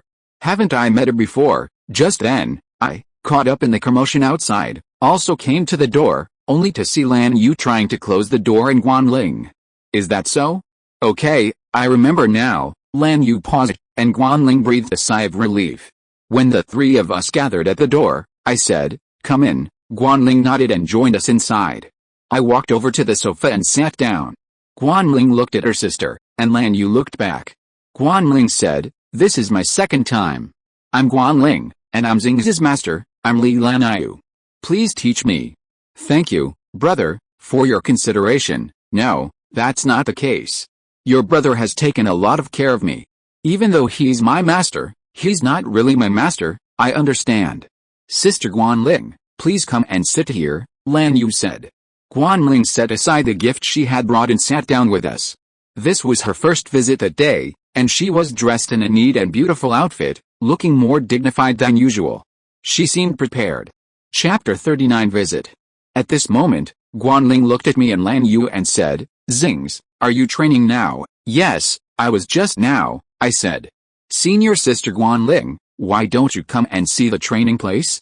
"You're Xingze's master," Lan Yu said. "Okay, where is it?" "This house is quite large," Guanling said. "It's right there." "Let's go." Lan Yu gently pushed Guanling's back and moved forward. After a few steps, we arrived at the door of a room on the far right. Guanling walked in first, followed by Lan Yu. Guanling looked around and said, "It's really spacious, and the air is nice. Thankfully, there are a lot of plants. We often practice swordsmanship here, using all kinds of things for training." "Really? Like the one in front?" Lan Yu pointed forward. Not far away, a pale yellow flower emerged from a vase on the ground. The buds blossomed, and a green light emanated from it, pouring down like a rainbow. She reached out a hand toward Guanling and absorbed the light. It dissipated around her palm. "Be careful behind you, too." Another beam of light shot from behind, but Guanling dodged it. "And me." A sign light extended from behind, and Guanling turned and grabbed it. "Is this training, or just rude behavior?" Guanling said. "This is a trial. To be able to teach Xingze, you should have these abilities. Is that so?" "You're such a strange person." "Nothing strange." Guanling and Lan Yu's eyes met, and their consciousness suddenly shifted. As I approached, I felt an invisible pressure. Even approaching them was difficult. Although neither of them moved, it was as if they had exchanged thousands of moves in an instant. "Excuse me, it was my fault before," Lan Yu said, her eyes slightly closed. "No, I understand," Guanling agreed. There was a sense of disharmony between the two, even though their personalities seemed to be compatible. "How is it going? Are you guys training?" I asked. "I guess so." Lan Yu then emerged from the training room, followed by Guanling. "It's a nice room, really." After that, Guanling went back home. Lan Yu and I were left alone. We spent the entire morning dealing with Guanling, and now it was time for lunch. "So what's going on? What did you and Guanling do?" I tried to test her, but I couldn't tell. "She's probably hiding something. She has skills, but that person is a little strange. He must have some ulterior motive." "Really? You need more training too." "Let's put that aside. I've been preparing all day to wait for Shui Hui, but Guanling showed up instead." "So where's Shui Hui?" Lan Yu continued. "That person didn't say she'd come." "Go make lunch first, and I'll help," I replied. Okay, we finished lunch and spent the weekend as usual. Monday arrived, and the school day began again. The spring weather was still beautiful. Flowers bloomed outside the apartment, and the breeze carried a refreshing fragrance. After breakfast with Lan Yu, I grabbed my backpack and headed for school. The second semester was much calmer than the first semester had just begun. The new students had mostly settled in, and as always, I arrived 5 minutes before class. Maintaining this good habit, I arrived on time. By this time, most students had arrived, but a few hadn't. The seat in front of me was still empty, and Shui Hu hadn't arrived yet. I was in danger of being late. A little later, the bell rang, and our homeroom teacher, Ms. Wu Feng, walked in. Her first class of the day was indeed hers. After observing the number of people in attendance before class, She quickly noticed the empty seat in front of me. Has Shuhua not come yet today? Didn't Shuhua ask for leave? Rebo, who was sitting in front of Shuhua, responded. No, I didn't receive any such information, Teacher Wu Feng said. Then she looked at me. Xingze, you're Shuhua's older brother. Do you know why she couldn't come or was late? Well, I don't know, perhaps she was late. That was my first thought. But then I thought about it. Just 2 days ago, on Saturday, Shuhua said she'd come over to play over the weekend, but she didn't. If something was urgent, I could understand, but why didn't she come today? If something kept her away, it was common sense to report it to the teacher. Teacher, did Shuhua really not ask for leave? No, I remember it clearly. Really? Then I'll contact her. Excuse me. With that, I walked out of the classroom. Once outside, I quickly pulled my phone from my pocket, found Shuhua's number in the contacts, and pressed the dial icon. With a ding, the radio signal began to transmit, followed by a beeping sound. The call continued for several seconds, but the other party still didn't answer. I waited for a long time until the call was forcibly terminated. I checked the number on my phone and it was indeed the girl's. What had happened? Why did this happen? I felt a sense of foreboding. I then walked to the podium and said, I can't reach Shuhua right now. I don't know why. Teacher, I want to go to her house. Please grant me leave, is that so? I see. Xingze, please ask Shuhua's other relatives too. Okay. With that, I walked out of the classroom, leaving only the somewhat bewildered teacher and the students discussing Shuhua. I quickly reached the school gate from the corridor and ran to the right outside the college. Shuhua's home was located in the opposite direction of mine and the college. I had visited her home several times during winter break, so I knew the route very well. What happened to that girl? I figured a visit to her house would reveal the answer. With a certain urgency, I moved forward, leaping over the red traffic light. I kept going straight, and finally, I leaped over a rooftop and descended from a building. This was the road leading to my sister Shuhua's home. It was lined with trees and resembled a park. There were many mansions around it, and Shuhua's home was just ahead. I crossed a road, flanked by flower fields, and opened a gate. There, in front of me, stood a large house, Shuhua's home. A gentle breeze wafted through the air, bringing a delicate fragrance. I made my way there. Chapter 40 Search. Opening the iron gate and stepping inside, I could see the mansion and its courtyard. Beneath a nearby tree stood a doghouse. It was empty, meaning the dog was no longer within the house. I reached the mansion's doorbell and rang it. After ringing several times, there was still no movement from inside. I stopped and took out my phone to call Shuhua again. Still no luck. Even with my supernormal 5 senses, enhanced by my spiritual practice with the original spirits, I couldn't hear the phone ringing or any other movement from inside. Without a key, desperately, I used my powers to unlock the door. I stepped inside and surveyed the various rooms, but still couldn't see Shuhua. I searched the first and second floors, but saw no one. Then, I settled down on the sofa in the living room, calmed down, and tidied up the mess. Then, I called Lan Yu's number. Although class was in session, Lan Yu answered after a few rings. Hello, is this my brother? Yes, it's me. What do you want from me at this time? I'm in practical class right now, so I only have time to answer your call. Really? Lan Yu, do you know where Shuhua is? Shuhua? Isn't she in my brother's class? No, she didn't come today. For some reason, the phone can't be reached. I went to her house and didn't see her either. Did you know? No, I find it a little strange too. She said she'd come over on the weekend. What's the reason now? I can only ask Dad. Really? Then you contact him and I'll look for her somewhere else. Okay, I got it. Contact me if there's anything else. With that, I hung up. I had one more place I wanted to go. Judging by the dog being absent, it might be near the abandoned construction site where I saw the bitch earlier. That was exactly where I was going. After putting my phone back in my pocket, I left Shuhua's beautiful home and sped off towards my destination. Driving along, I arrived at a road near an abandoned construction site not far from my home. I continued along the construction site until I reached a corner where I'd seen the 2 dogs before, but they were no longer there. The second possible location also yielded no results. Seeing this, I turned and left, perhaps still nearby. I retraced my steps and looked around the construction site. I passed a tree where reinforced concrete pipes were stacked. There, a man wearing sunglasses sat quietly. I approached him and asked, "Excuse me, have you seen a female dog and a girl with a red bow in her hair?" "Dogs? They're everywhere, and so are the girls," the man in sunglasses said casually, looking unconcerned. It seemed pointless to ask him, so I left. A moment later, my phone rang in my pocket. I pulled it out and saw it was Lan Yu calling. "What's the matter, Lan Yu? Do you have any information about Shuhu's whereabouts?" "No, I contacted my parents but didn't get any information about Shuhu's whereabouts." "So, the problem is, she is really missing." "Really? This is really troublesome. I'll skip class and look for Shuhu with my brother." "Not necessarily. I have to do this. I haven't searched a few places yet. I plan to go back to the academy first. Maybe the teacher will have some information. Even so, I should come out." "You do have to face the academy's universal assessment," I said. "That's just secondary. I still have to come out to look for Shuhu." "I see. You can look for her within your ability. I'll go back to the academy and discuss with the teachers. After all, she is a student of our academy." "Okay, let's do it." The contact was then disconnected. As said in the call, I confirmed that Shuhu's whereabouts were nowhere to be found here, and then I will return to Shangshilling Academy. After many twists and turns, I returned to the Holy Water Spirit Academy.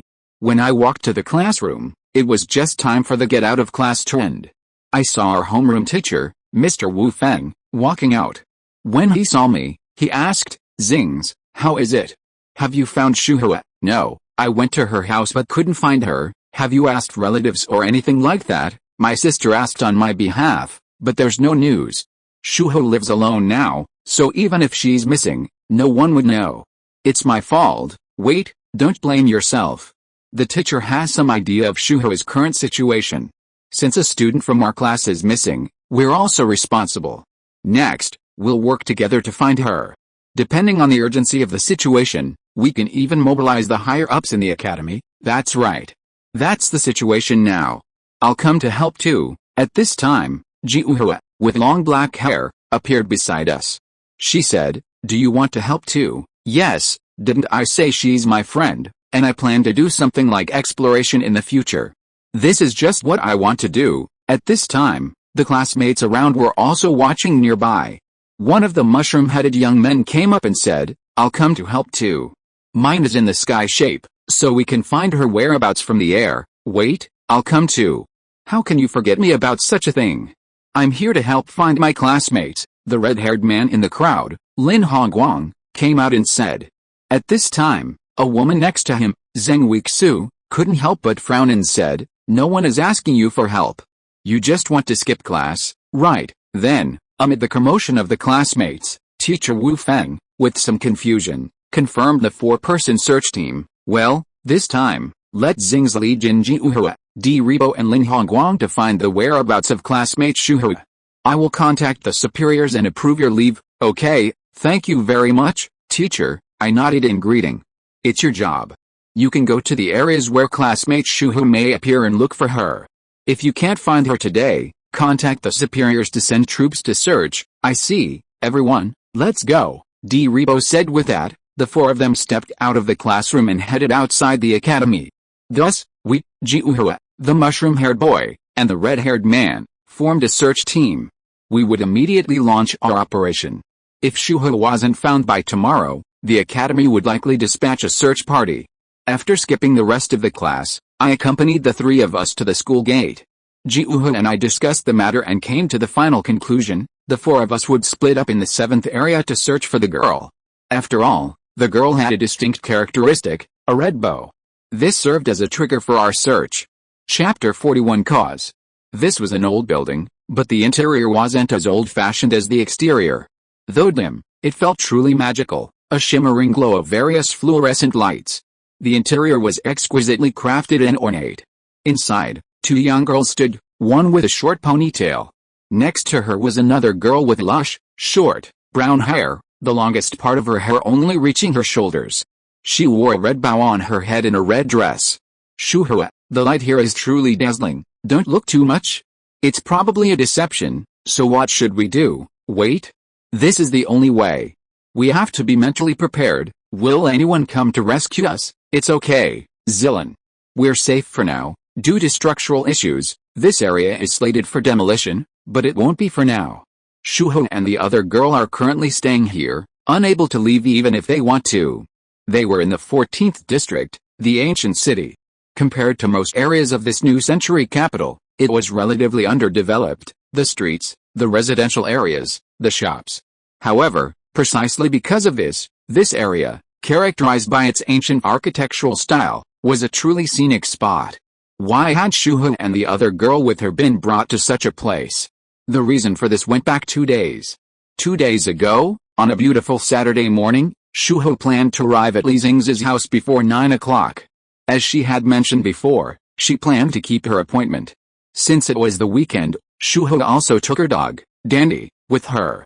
Although Dandy was quite large, he had been tamed over the years and could easily be taken off a leash, so she went for a walk as usual. Shuho continued along the street in front of her house, which led to Lan Yu and Li Xingze's house. While the walk wasn't far, it was still enough to get some exercise. The girl walked briskly along the road, as light as the wind. The dog followed her. They passed Holy Water Spiritual Academy, indicating they were about halfway there. They would reach their destination in a little while. As Shuho continued walking, her dog, Dandy, suddenly ran forward. Curious, Shuho followed.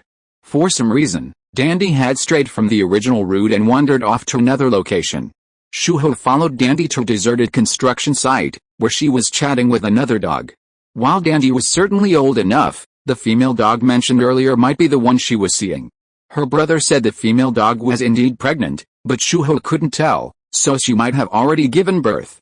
At that moment, a man wearing sunglasses, standing near a reinforced concrete pipe, approached and asked, "Is that dog yours?" "Yes," Shuho replied. "That's a shame." Suddenly, the man removed his sunglasses, his gaze fixed on the girl. Shuho sensed something strange in his gaze, but it was too late. Under that sinister gaze, Shuho lost consciousness and passed out. A nearby dog, sensing its owner's danger, rushed forward, growling and threatening the man. The man shot a long, dark arrow, piercing the dog's body. The female dog nearby fled in panic. Under the pressure, Dandy was unable to move and closed her eyes. Shuho trembled, tears streaming down her face. "I forgot to mention, that dog already had another partner." With those words, Shuho's consciousness faded, and her tearful eyes closed again. The man in sunglasses cleaned up the bloodstains and the dog's corpse. Then shook the girl away. When Shuho woke up again, she was no longer at the abandoned construction site, but had been transported to an old building in Area 14. Her hands were bound, and she was being carried by a dark purple figure to a darkened first floor. There, she saw the man in sunglasses again. "You?" "Yes, I was the one who kept you here. Why did you do this? You even killed Dandy." "This is a crime," Shuho said with difficulty. "I know it was the dog that was getting in my way, and it's not without reason that you and I are arresting you." Why are you arresting me?" "At this point, haven't you noticed?" the man in sunglasses said with a hint of contempt. Really, the only reason she could think of for being captured was that she possessed a gemstone, and it wasn't just any other kind. Shuho, possessing a radiant gemstone, was a rare find. Do you understand? Your eyes seem to tell me so, like a light bulb turning on. Let me tell you, I can tell the type of person who owns the stone by their eyes. Is that the reason? You really are. Shuho's eyes flickered with light, and a resplendent golden object gradually materialized before her. Where there's light, there's shadow. The man in sunglasses snapped his fingers, and the surrounding darkness was covered like a tide, instantly transforming into a magical and dazzling place. Many ferocious-looking monsters stood around Shuho. Not far away was an entertainment venue where scantily clad women were flirting with unscrupulous men, drinking and dancing with them. It was a paradise of darkness. Shuho's golden object was destroyed before it could even form. Not to mention in this era when demons are everywhere and it's hard to tell right from wrong, the man in sunglasses smiled and said, Don't worry, you don't have to do the same as those women, because people with light-shaped abilities like you possess healing skills. Indeed, that incredible light is superior to any modern medicine, and any disease can be cured. It's of inestimable value, and I won't harm your life. Are you feeling unwell and need my treatment? Let me go after I'm cured, Shuho said. That's unlikely. You want to be a cash cow, so of course I won't do anything bad to you. You just need to do it honestly and help patients treat their injuries. That's not bad, right? You can help some people with your own hands, How about it? What do you want? It's okay, don't worry. Next, you will help many injured people, treat their injuries, and keep treating them. Then one day in the future, I will sell you to the League, and then you will be free. When will that be? I don't have that much free time, don't talk too much. You have no choice but to listen to what I have arranged. The green-haired man in sunglasses revealed his sinister nature. Shuho was well aware of his nature, a criminal, someone who specialized in illegal activities. She was immediately kidnapped. This was the situation. Shuho was then taken to a room where another girl was. Before she could confirm, the iron gate closed, imprisoning the two. Your companions are in there. Don't worry, there will probably be more in the future. If you're listening to this novel on a channel other than Fanfic World, it means they downloaded and uploaded it without effort. We cordially invite you to visit our channel, Mundo Fanfic Novelis. There you'll find the original version of this story and you can explore many other novels of various genres. We're waiting for you to immerse yourself in a world of incredible novels. Chapter 42 Search. The girl's name was Xiaozilan. After their conversation, it became clear that Shuho and Xiaozilan were of similar age and were both imprisoned here. She sported a single ponytail and, up close, appeared innocent. Both were imprisoned here. This radiant stone possessed the incredible power to heal any injury. The number of holders was extremely small, and most possessed only by women. Knowing this, they knew they should keep their identities secret. However, they were eventually discovered, and that outcome was the worst possible outcome. The two girls sympathized with each other and spoke to each other. They both wanted to leave as quickly as possible, having family and friends they needed to see. From what that man in sunglasses said, the worst-case scenario is we're sent to some alliance, Shuho said. Well, let's find a way to escape before then. Yes, maybe someone will come to rescue us. There's no need to be overly sad. Yes, Zilan held Shuho's hand. Neither of them felt hopeless now. I've already roughly searched areas 6 through 9, in area 7. 3 days have passed, and the search team, including the 4 of us in a Mecha unit, has launched a wide-ranging search across the entire campus. The Mecha unit was deployed on the 2nd day, and it's already the evening of the 3rd day. I'm still searching between areas 7 and 8. This is my search area, and the area where I'm most likely to find the girl. I still have no idea where she might be. Even if I wanted to expand the search, it's unlikely. Even with Jiuhu and Diaribo, I still wouldn't have enough manpower. That's all the search team can do. I haven't heard from Shuho since Saturday. I'm afraid she encountered something along the way that prevented her from making it, or perhaps she's connected to her missing dog. She might have met with something unforeseen. I'm waiting for further developments. That evening, I spoke to Guanling on the phone. I told her everything about my sister. Even though the story had already spread throughout the class and many people knew about it, I shared the details with Guanling, begging the master if she could find a solution. After all, she was an unbelievable person. Xingze, I think someone might have abducted the child. I've considered that possibility, but even if that's the case, what can we do? Given the number of humans, the power of the original stone is inherently limited, and your sister is even more precious. Someone must have abducted her. In this world, there are many such evil forces targeting that child's power. It's very likely. Rather, I believe they were using Shuho's abilities through some means to commit evil. Guanling said this, concluding that Shuho had been abducted. But even so, the problem remained unresolved. If that were true, the situation would be even worse. In other words, it was done by some criminals. Yes, that's what I think.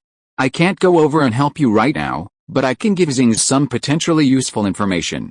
Time's running out, so I'll just tell you quickly. In the 15th area, where that person is more chaotic, there are many intelligence sources. Many criminals often trade there. It's quite dangerous. You might find something there, Guanling said. The 15th area is called Desert Town. Having lived there for nearly a year, I've heard it's a chaotic place with many outsiders involved, and some incredible things often happen. Really? I'll go check it out. Then I think there should be the information. Yes, I'll send the location to you via phone right away. From now on, Xingze, be careful. Okay, thank you. With that, I hung up the phone. A moment later, Guanling followed her instructions and sent me an intelligence map, which showed a location for information negotiations in the 15th area. To make progress, I would definitely have to go there. But before doing so, I contacted the other 3. After all, they were also part of the execution team, so the correct approach was to ask about their progress and share my intelligence with them.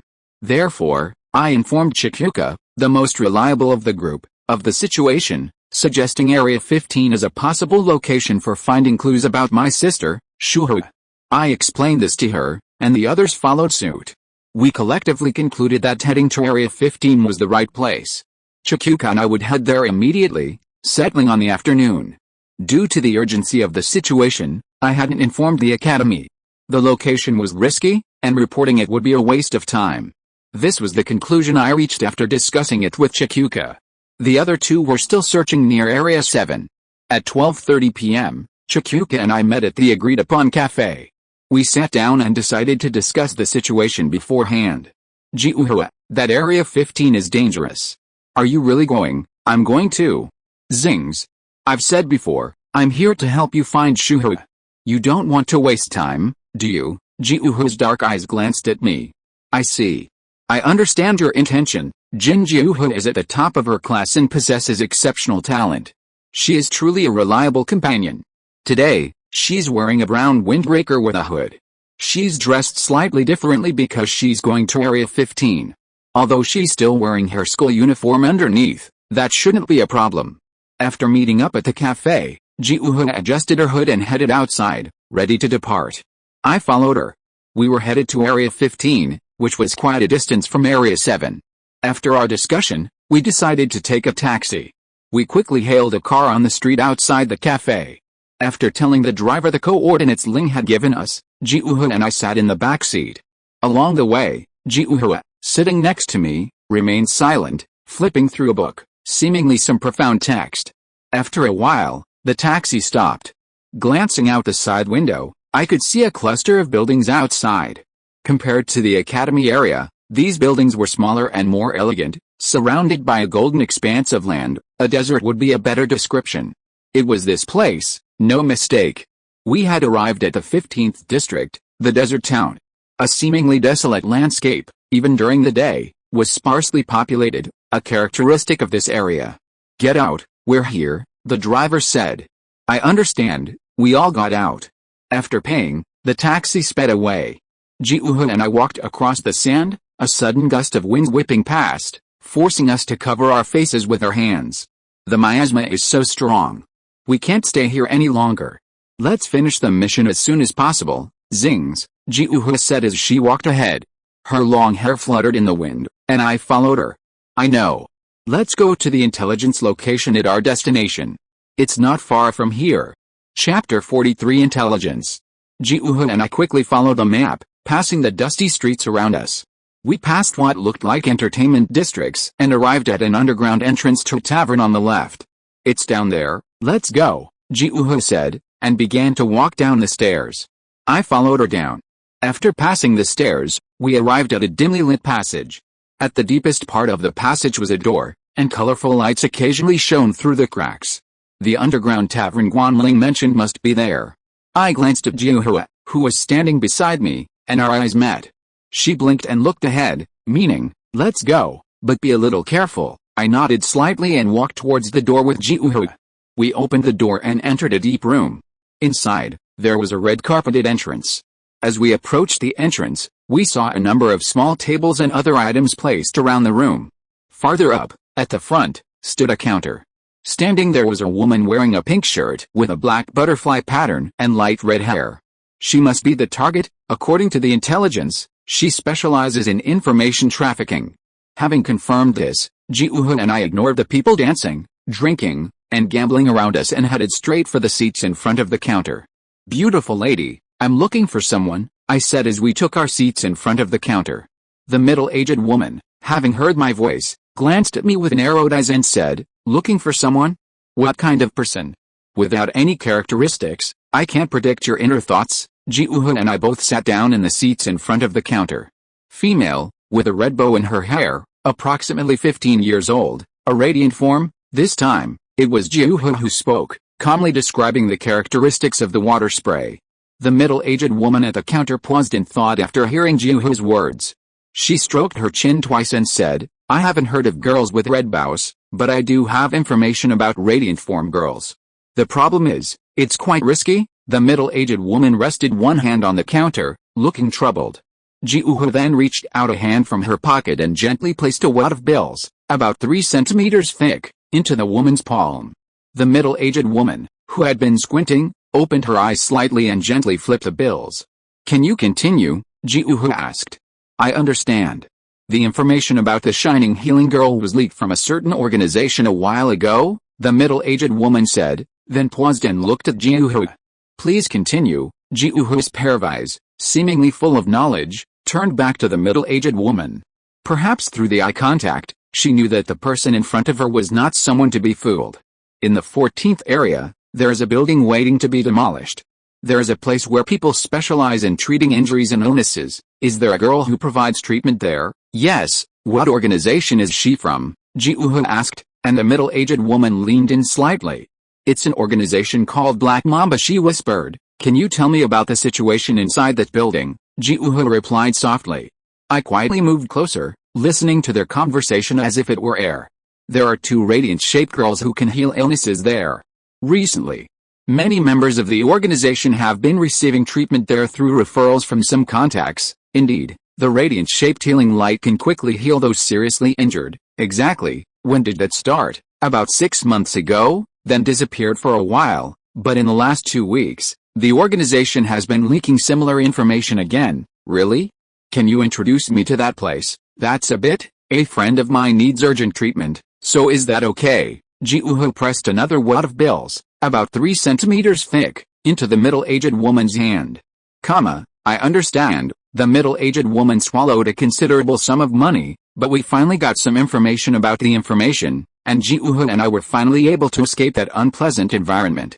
We walked through the dim passage and back to the top of the stairs. We were back on the street. I wonder how likely that information is, I said. It's probably quite a bit, at least it'll be more efficient than our random searches. That's true. Thank you for your help, Jiuhu. I just seen how powerful Jiuhu was.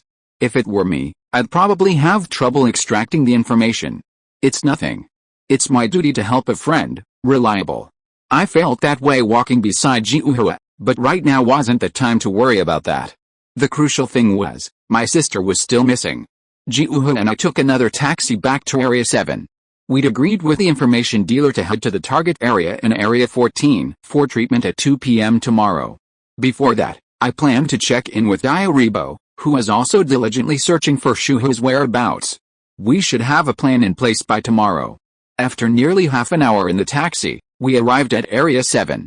Tomorrow's mission might be dangerous, so it's best to report to the Academy, Xingze, Jiuhu said. You're right, Jiuhu. Afterward, we returned to the Academy and described the information we'd learned that afternoon to the teacher there, copying the relevant information for him and the other 3. Because the mission was so urgent, and the life of a young girl was at stake, the Academy agreed without further hesitation. This was considered a relatively good outcome. Tomorrow, the Academy will deploy 3 sky-shaped mechas to assist me and the other 3 students. I'll also be making some necessary preparations tonight, as the Academy has agreed that at 2 p.m. tomorrow, I, as the injured person, will be transported to a building in Area 14 for treatment. Chapter 44 Infiltration. The next day at noon, I prepared to head to the 14th area, the ancient city. As an injured person, I asked the infirmary staff to apply a cast and bandage on my right hand, pretending to be a young man with a broken right hand. He was about to participate in a swordsmanship competition, but his arm injury hadn't healed yet, making it impossible for him to go. That's why I decided to go to that special place for treatment.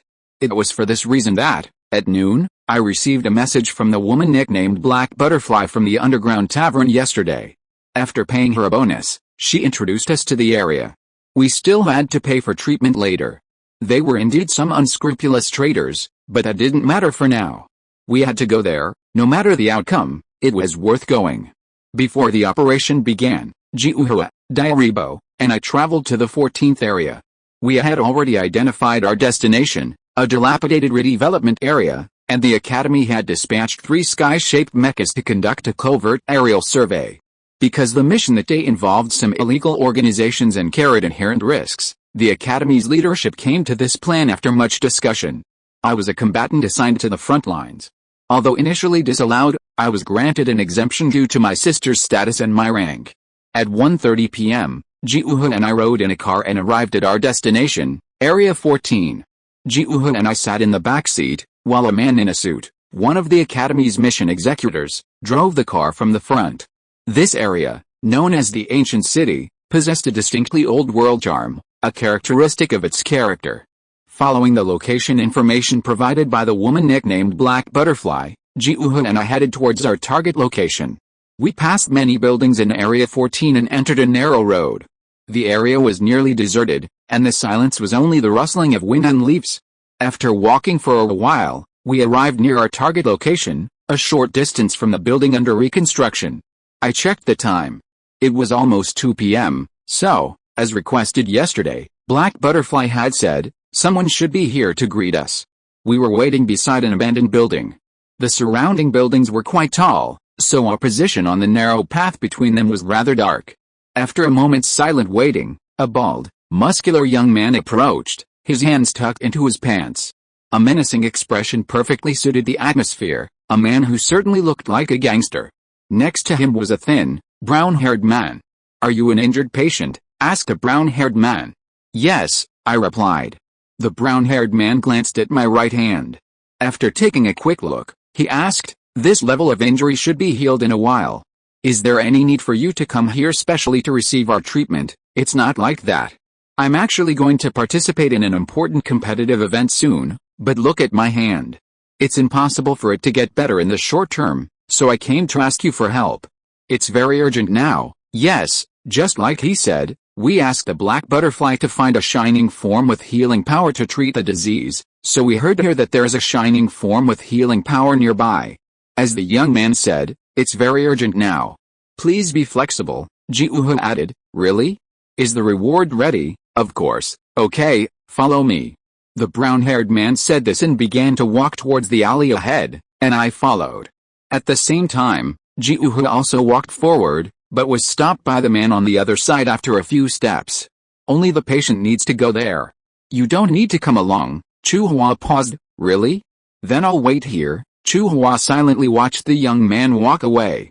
Then, silently, she walked to the other eaves and began to wait. I followed a brown-haired man deeper into the alley. After several twists and turns, we arrived at an ancient building. It resembled a palace, but it was very old and had many scars. I was equipped with a communicator, allowing my companions to hear my conversations. This was just in case, so Chuhua and the others outside could use the device to confirm my location. "Next, follow us inside. Don't do anything strange," the brown-haired man said. He then opened a metal door in the corner of the building and stepped through. After I followed, the door closed with a resounding thud. The world inside was gloomy, like an underground warehouse. I remained silent for a moment before continuing to follow the man inside. As I entered the ancient building, I felt a sense of unease, fearing the dangers of entering.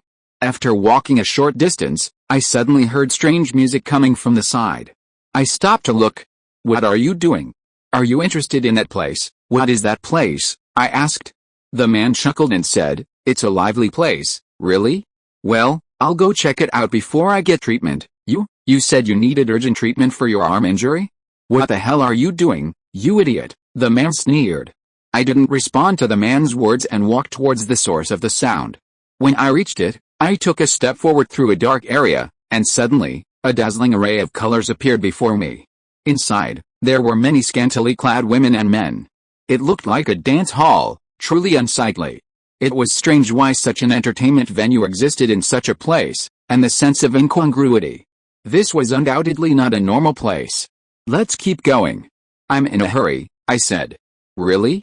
"Stop looking around." Continuing forward, I crossed paths with a man who looked to be about 30, with a bandage on his head, heading in the opposite direction. Judging from his appearance, he must have been treated by a radiant form holder and was preparing to return home. So, it was likely true that a radiant form holder was inside this building. But the outcome was uncertain. I continued forward with the brown-haired man. Following her deeper into the building, despite its seemingly empty, skeletal appearance, it felt vast and shrouded in mystery, like a maze. We rounded another bend, heading deeper into the building, and saw several young men passing me. Those people didn't look like serious people either. We arrived at a place with a dim, incandescent light flickering ahead. Okay, it's right up ahead. There's a small room over there. Just go get treated there. It's urgent, isn't it? Hurry up, there's no one around right now, the brown-haired man said. Of course, I'll go now, okay, hurry up, don't have any weird thoughts. With that, I walked past a brown-haired man and headed towards the gray room. That was the so-called treatment room. If nothing unexpected happened, there would be a female radiant-type Esper inside. After a few steps, I arrived at the room, pushed open the door, and stepped inside. Inside was an oval-shaped space, bright white. It wasn't very large, with a chair in front, a bed to the side, and 2 passage tubes. Straight ahead was a translucent partition wall, and I saw 2 figures on the other side. Next, it's my turn, a girl's voice came, as if they were talking on the other side. The other person nodded slightly, and the speaker stepped forward to the translucent window. Now I seemed to see something astonishing. The girl on the other side had a butterfly-shaped shadow on her head, something my younger sister wore. Her voice and figure were remarkably similar, not to mention that I could already sense her presence. Please come forward and receive medical attention. Is your left hand injured? Just place it by the window. The next step was a final confirmation. There was a surveillance camera in the upper left corner of the room, so I couldn't act rashly. I walked to the window as usual, then peered through the pipe and instantly spotted the girl across from me. You're my younger sister, right? It was Shuhua, I confirmed. Brother, yes, I'm here to save you. You must have suffered a lot. With that, I reached out and destroyed the barrier before me. The figure of the young girl, Li Shuhua, appeared before me. A greenish-green light faded, and then the green-yellow figure destroyed 1/3 of the hut, creating a large opening. Chapter 45 Magical Space. Suddenly, smoke and dust enveloped the hut. The surrounding guards, sensing something was amiss, rushed over. Shuhua, another girl, and I slowly emerged from the room. Is that your brother? The girl beside me said. Yes, a reliable man, that's indeed. The girl seemed to have lost her composure. After all, the situation had unfolded so quickly, and the enemy was about to attack. Suddenly, several young men, armed with sharp weapons, rushed in from several directions, menacing. How dare you do something like this? You're tired of living, are you all right? I said to my sister and the other girl nearby. It's fine, my sister and the other girl nodded. Seeing this, several men nearby became furious and approached. I reached out and pushed my sister behind me. A green light flashed from my chest, instantly sending anyone approaching flying. What is this? Is that guy Esper? Damn it, kill him. The others didn't dare approach, throwing weapons, but they were stopped by the light. Instantly, a green and yellow figure materialized and swiftly slammed several people in the distance, sending them flying before vanishing into the void. Next, let's get out of here right now, okay? The 2 girls nodded in agreement. As we prepared to step outside, the air suddenly shifted, and a dark purple mist enveloped the entire area, like a blanket covering the sky. The surroundings suddenly became a riot of color, a magical aura. Meanwhile, dozens of hideous monsters with bull-headed and horse-faced figures surrounded us. They were all sturdy, humanoid, and wielded a variety of weapons. What is this? Is this an illusion? Or is this real? Big brother, danger! Suddenly, a dark purple figure slid past me. A girl nearby saw it and cried out, and I stepped aside to avoid it. But the water on the other side was instantly swept away. Whether it's real or not, you'll find out if you try, a voice spoke from nowhere. In a flash, Shuhua was carried away by a dazzling light and disappeared. Damn it! Give that girl back to me, don't even think about it. A black sword suddenly materialized in my hand, and I plunged into the horde of monsters, swiftly slicing through the horde, slashing through the ox-headed, horse-faced, and other strange creatures one after another. Some were real, some were fake, some were illusions, and some were real. I slashed at the surrounding monsters at top speed, and moments later, they all vanished in smoke. Despite their ferocious appearance, their strength was not impressive. There were probably 6 to 8 real creatures. Come out. If you don't show up, I'm going to tear this place down, I said. Okay, I'm right here. The fog ahead gradually dissipated, and the figure of a man wearing sunglasses appeared before my eyes. Is that you, the guy who kidnapped my sister? Yes, he's done a lot for me. You abducted my sister for your own selfish gain. Be prepared for this. Hearing this, The man in sunglasses smiled. What? Looking around, he saw the young girl, Li Shuhua, bound with colorful ropes, lying on the ground beside a high platform. Punishment, can you do it? As the words fell, a green-yellow figure suddenly emerged, sweeping towards the man in front of him like a gust of wind. Then, a magical spiral erupted, and a dark purple figure stepped in front of it, taking the blow. The dark purple monster had a sharp horn on its head, its hands shaped like sickles, its body dark, and two pairs of red eyes on its face. The sickles danced wildly, a gust of wind swirled, and countless sickle blades struck KO. A green light flashed before it, and the attack dissipated into black mist before it caught the light. The next moment, I lunged at the red-eyed monster, launching a flurry of palm strikes, instantly sending it flying several meters before vanishing in a magical illusion. I ignored it, intending to rescue Shuhua, and directed the green-yellow figure to the platform where the girl stood. At that moment, a magical light obscured the girl's form, and she vanished, replaced by a hideous monster. "What the hell is going on?" said the other girl standing beside me. "I'm afraid that creature is using deceptive tactics. This surrounding space is full of deception." The ferocious monster raised its battle axe and slashed down. The green-yellow figure didn't move, the axe instantly piercing through it. But I felt nothing, the creature before me was merely an illusion. Several monsters then appeared around us, all armed and menacing. One attacked from the side, and I cleaved it with my black sword. Then another attacked, and I remained motionless. "I've seen through your tricks, really." Suddenly, a swarm of monsters appeared before us, blocking our way in a continuous formation. At that moment, I leaped up and charged, plunging into the throng, ignoring the several figures at least 2 meters tall flying in front of me. Passing through countless illusions, I turned around, sword in hand, and stabbed a monster. The creature dissipated into black mist at the blow. I drew my sword, then increased my speed again, thrusting it straight into a spot of brilliant light 10 meters away. With a puff, a magical illusion appeared before me, transforming into the four-eyed monster from before. It roared and swung its sword at me. I leaped back. "What? How could this happen? I told you, I've seen through your tricks." Within that moment of harmony, my spiritual sense regained some of its power, allowing me to see through everything around me. The monsters blocking my path were all illusions, while the few nearby were merely manifestations of that creature's power. The surrounding monsters now attacked me. A radiant green light emanated from my body, and the illusions gradually revealed their true forms. The green-yellow figure materialized once more from the light, flying towards the sickle monster. He punched the sickle on its arm, shattering it upon impact. "Damn it, you bastard, we're not done yet." Glancing around, I spotted the man in sunglasses and immediately chased him. He sped away, swiftly taking the water with him as he raced further. Instantly, the green-yellow figure shone with light, his speed far exceeding the man's. In a flash, he snatched the water back into his grasp. "You bastard!" The man in sunglasses was startled and enraged. Just as he was about to use his power, the green-yellow figure's palm appeared before his eyes. A powerful force sent him flying several meters, sending him tumbling several times before crashing against the stairs. His sunglasses shattered, and a trickle of blood flowed from his mouth and nose.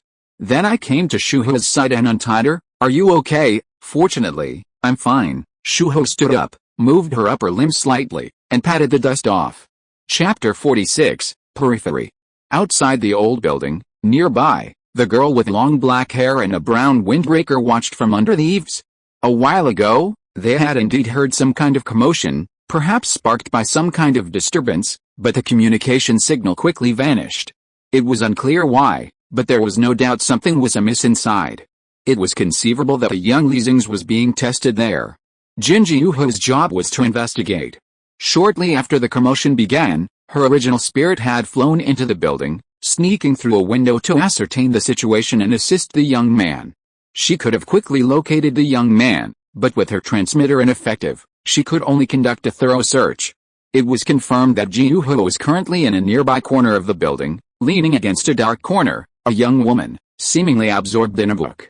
Moments ago, due to the commotion at the young man's location, 3 mechas from the academy, ambushed nearby, launched an assault. However, enemy mechas also appeared, indicating a potentially dangerous location. Numerous hostile mechas were ambushed at various exits. They were currently hindering the academy's mecha forces, and even more delinquents were lurking nearby. Another young man, Diaribo, was in his sky form, observing the surroundings from above, using the building's cover to determine enemy numbers and other tasks before reporting back to his companions. At this moment, several delinquents, dressed in a variety of colorful outfits and hairstyles, approached from a nearby alley. The delinquents immediately recognized their presence as no good, resembling thugs. They quickly noticed a young woman reading a book under the eaves of a building, in its shadow. "Hey, woman, what are you doing hiding out there? Don't you know this is our territory?" Several young men, seemingly unceremonious, glared at the girl nearby. "I'm looking for someone right now.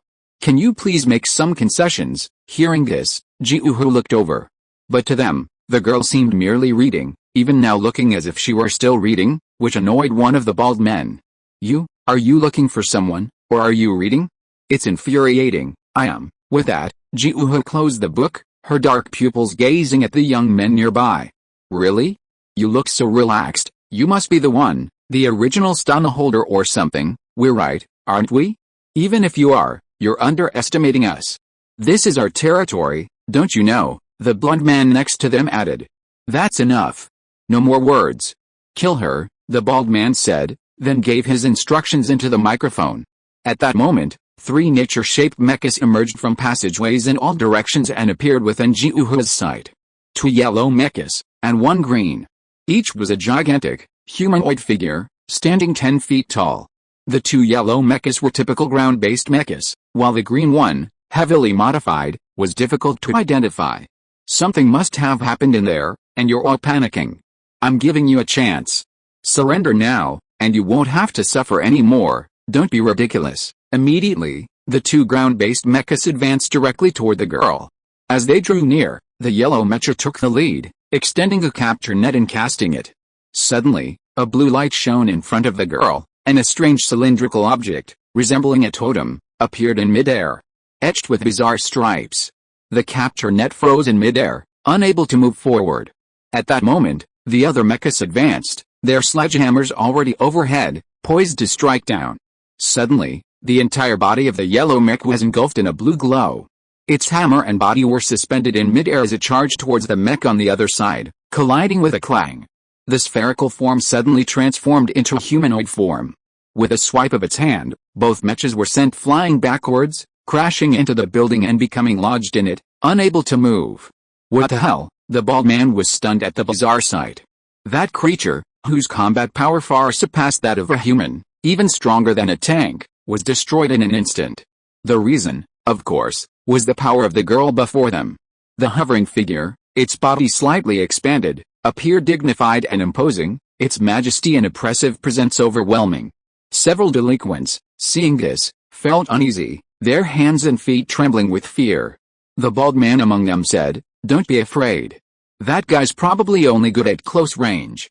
The rest of you should use ranged attacks, right? At least we'll make her never dare to act so arrogant again." Suddenly, the central port of the green mech on the other side thrust forward, and a cannonball blasted out with a deafening roar, hurtling towards its target. The figure didn't move, and the cannonball reached within 20 feet before being stopped by supernatural power. Instantly, the cannonball returned, striking the green mech that had fired the shot, its force intact. The iron cannonball pierced the muzzle of the green mech, and with a loud bang, the mech collapsed to the ground, unable to function. "HMPH, the bald man said, dismissively. Then, behind the girl, 2 men in tight black suits attacked. One wielded a spray gun, the other a stun gun. They attacked from behind, taking advantage of the girl's inattention.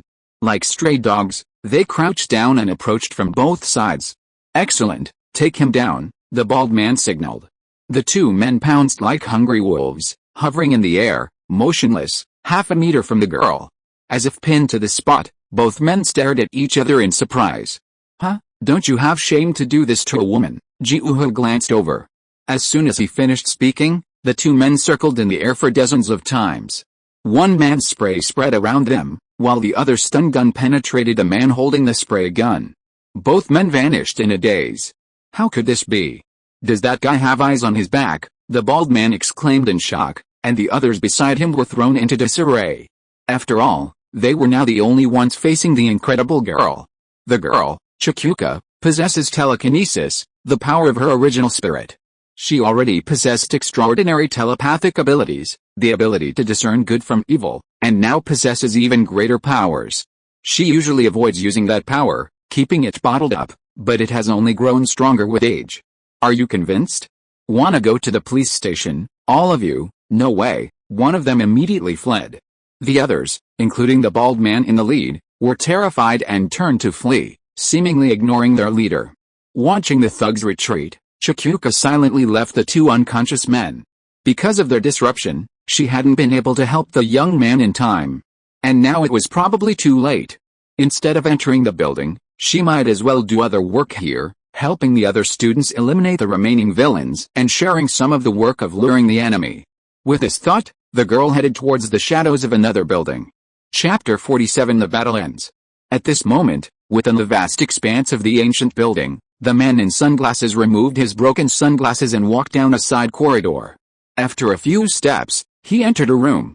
Rock music blared from within, and the surrounding lights were ablaze with color. Despite the commotion a moment ago, the people inside couldn't help but go about their business. There were quite a few people inside, both men and women, all seeming to be reveling. The man in sunglasses walked inside with a somewhat awkward gait. Several women dressed in seductive clothing approached him one after another, smiling charmingly. "Brother Green Spider, you look very tired. Would you like us to help you?" "That's right." The two women stood on either side of the green-haired man, Green Spider. He held two women in his arms and walked towards the side aisle. "I was tricked just now. I didn't expect that person to be so strong, but I'm not defeated yet. He can't escape my grasp yet." "Okay, pour me a glass of wine first," a woman in revealing black clothing offered. "I don't need any." Green Spider suddenly knocked over the wine the woman offered him. Black hair tubes suddenly emerged from his arms, extending and entangling the two women, piercing their bodies. The hair tubes began to absorb the women's energy. In seconds, the two women's faces quickly aged, and they turned into a piece of flesh and paper, floating to the ground. Their faces were grim, and their bones shattered as they fell to the ground, leaving a trail of blood like mosquitoes. "I don't have time to play with you." Instantly, the door to the room was broken open, and a young man in school uniform walked in, followed by two girls. "Right over there. Until we find that guy, we won't be able to find the exit of this dimension," I said. "Be careful, that man is very cunning." A moment ago, after reuniting with my sister and the other girl, I was sure they were safe, but the strange, magical space still enveloped the surroundings. Then they chased in. "Are you here? Perfect. I'm going to kill you and take those two girls away." "That's impossible." As the Green Spider spoke, the surrounding area, resembling a dance hall, was suddenly shrouded in a thicker fog. As the three of them looked around, a black figure ambushed them from behind, its scythe flashing past. Each of them closed their eyes from different directions. "I'm going to finish you off slowly." Suddenly, a number of monster soldiers appeared around them, confusing the three of them. "How many times are you going to use the same trick?" I asked. Suddenly, a shimmering green figure leaped out and charged at the Green Spider. Just as it was about to strike, the bodies of men and women fell around it. The dark purple monster before it, its gaze sharpened even more sharply, and the single horn on its forehead whirled wildly, extending and enlarging. It charged in its direction. The insect-like creature leaped forward, its ferocious momentum piercing the green and yellow figure and charging straight at me. Bakeo grabbed its arm and tried to stop it, sending the two crashing into a stone pillar, impacting many nearby. Some of them, shaken by the shattering stone, were stunned or screaming at the sight before them. Those people were seduced by that man's magic, transformed into that state. "Be careful, brother.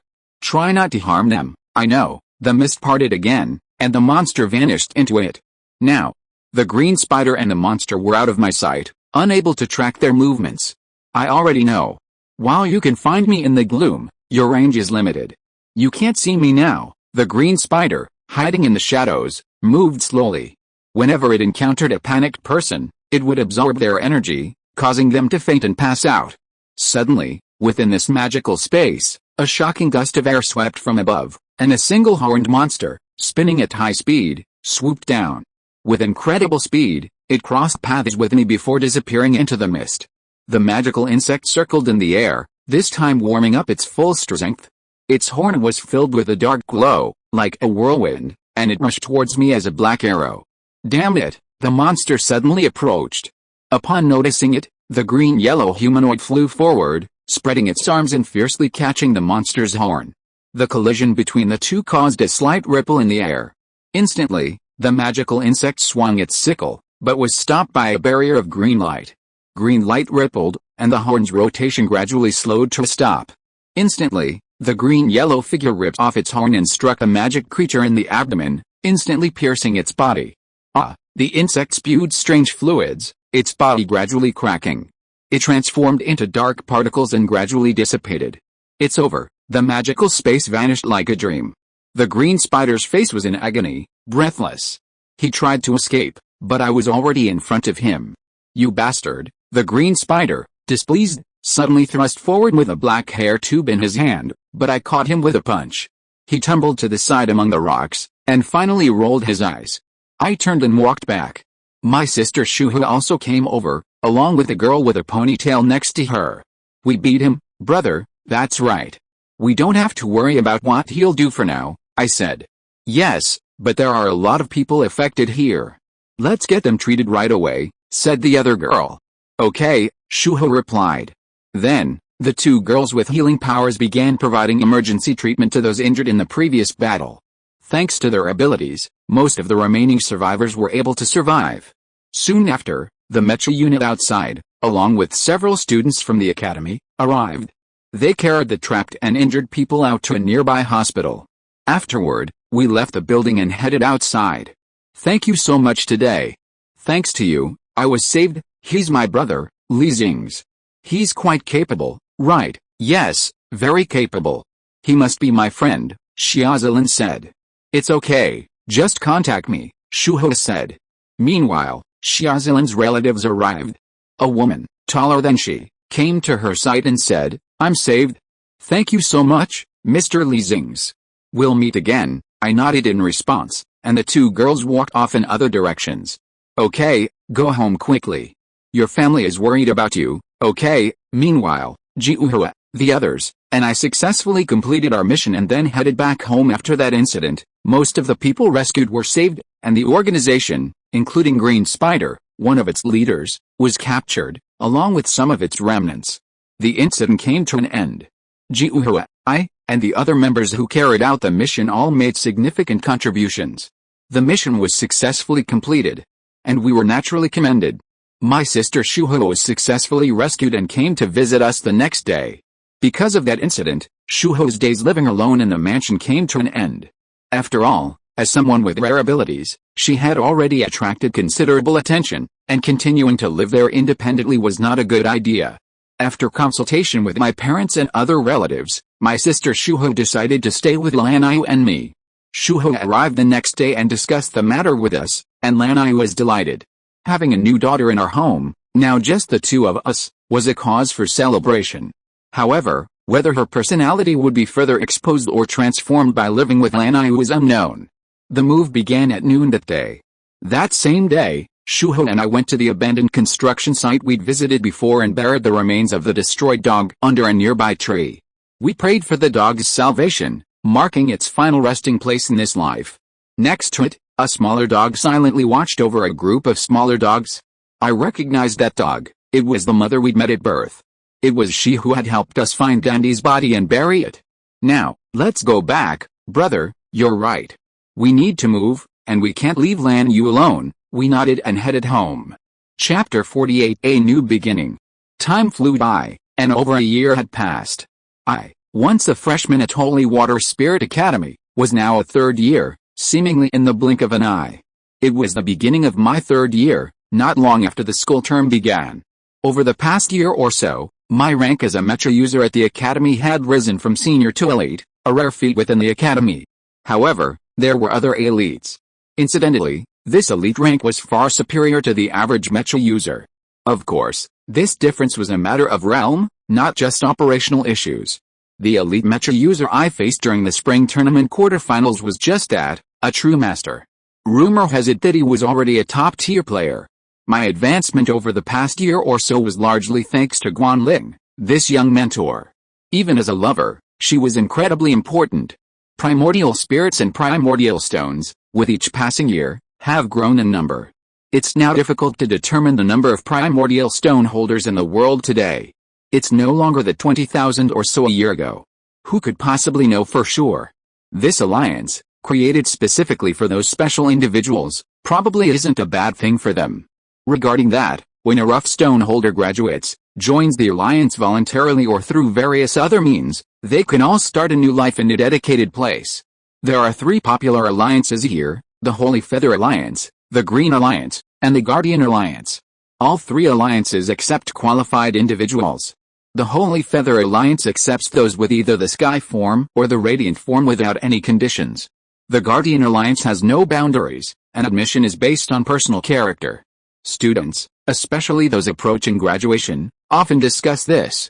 Their future will inevitably bring them into contact with these individuals, and they face choices. Even those who aren't rough stone holders have different paths, and the options here are endless. I don't intend to join any of those alliances. While they offer a good life and convenient cultivation methods, it's not necessary for me. I already have a master, so there's no need to muddy the waters. Guanling is a highly experienced and mature teacher. Her teachings have helped me learn quickly, and I have no objections, so there's no need to make any other choices. Speaking of the current situation, I'm currently piloting a gray mech, approximately 10 meters tall, to a certain location. I'm seated inside the cockpit, piloting it. It's a sucked-up, low-altitude mech with some melee combat capabilities. It boasts improved flight capabilities and can fly for extended periods. It's called the RZ, and I'm currently en route to a mission. I've mastered the controls of all mechas. Mastering one makes learning others easier, and I've mastered them thoroughly within the past year. I learned all this naturally in school. The low-altitude mech has greater comprehensive capabilities, which is why I'm piloting it.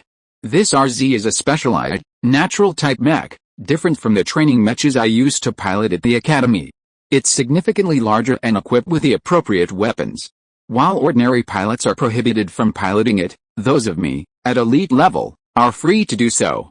I'm currently flying above a forest. The reason I'm here is because I'm on a mission to investigate a mysterious species that inhabits that forest. The monsters are bizarre and unprecedented, with a variety of appearances and extremely ferocious personalities.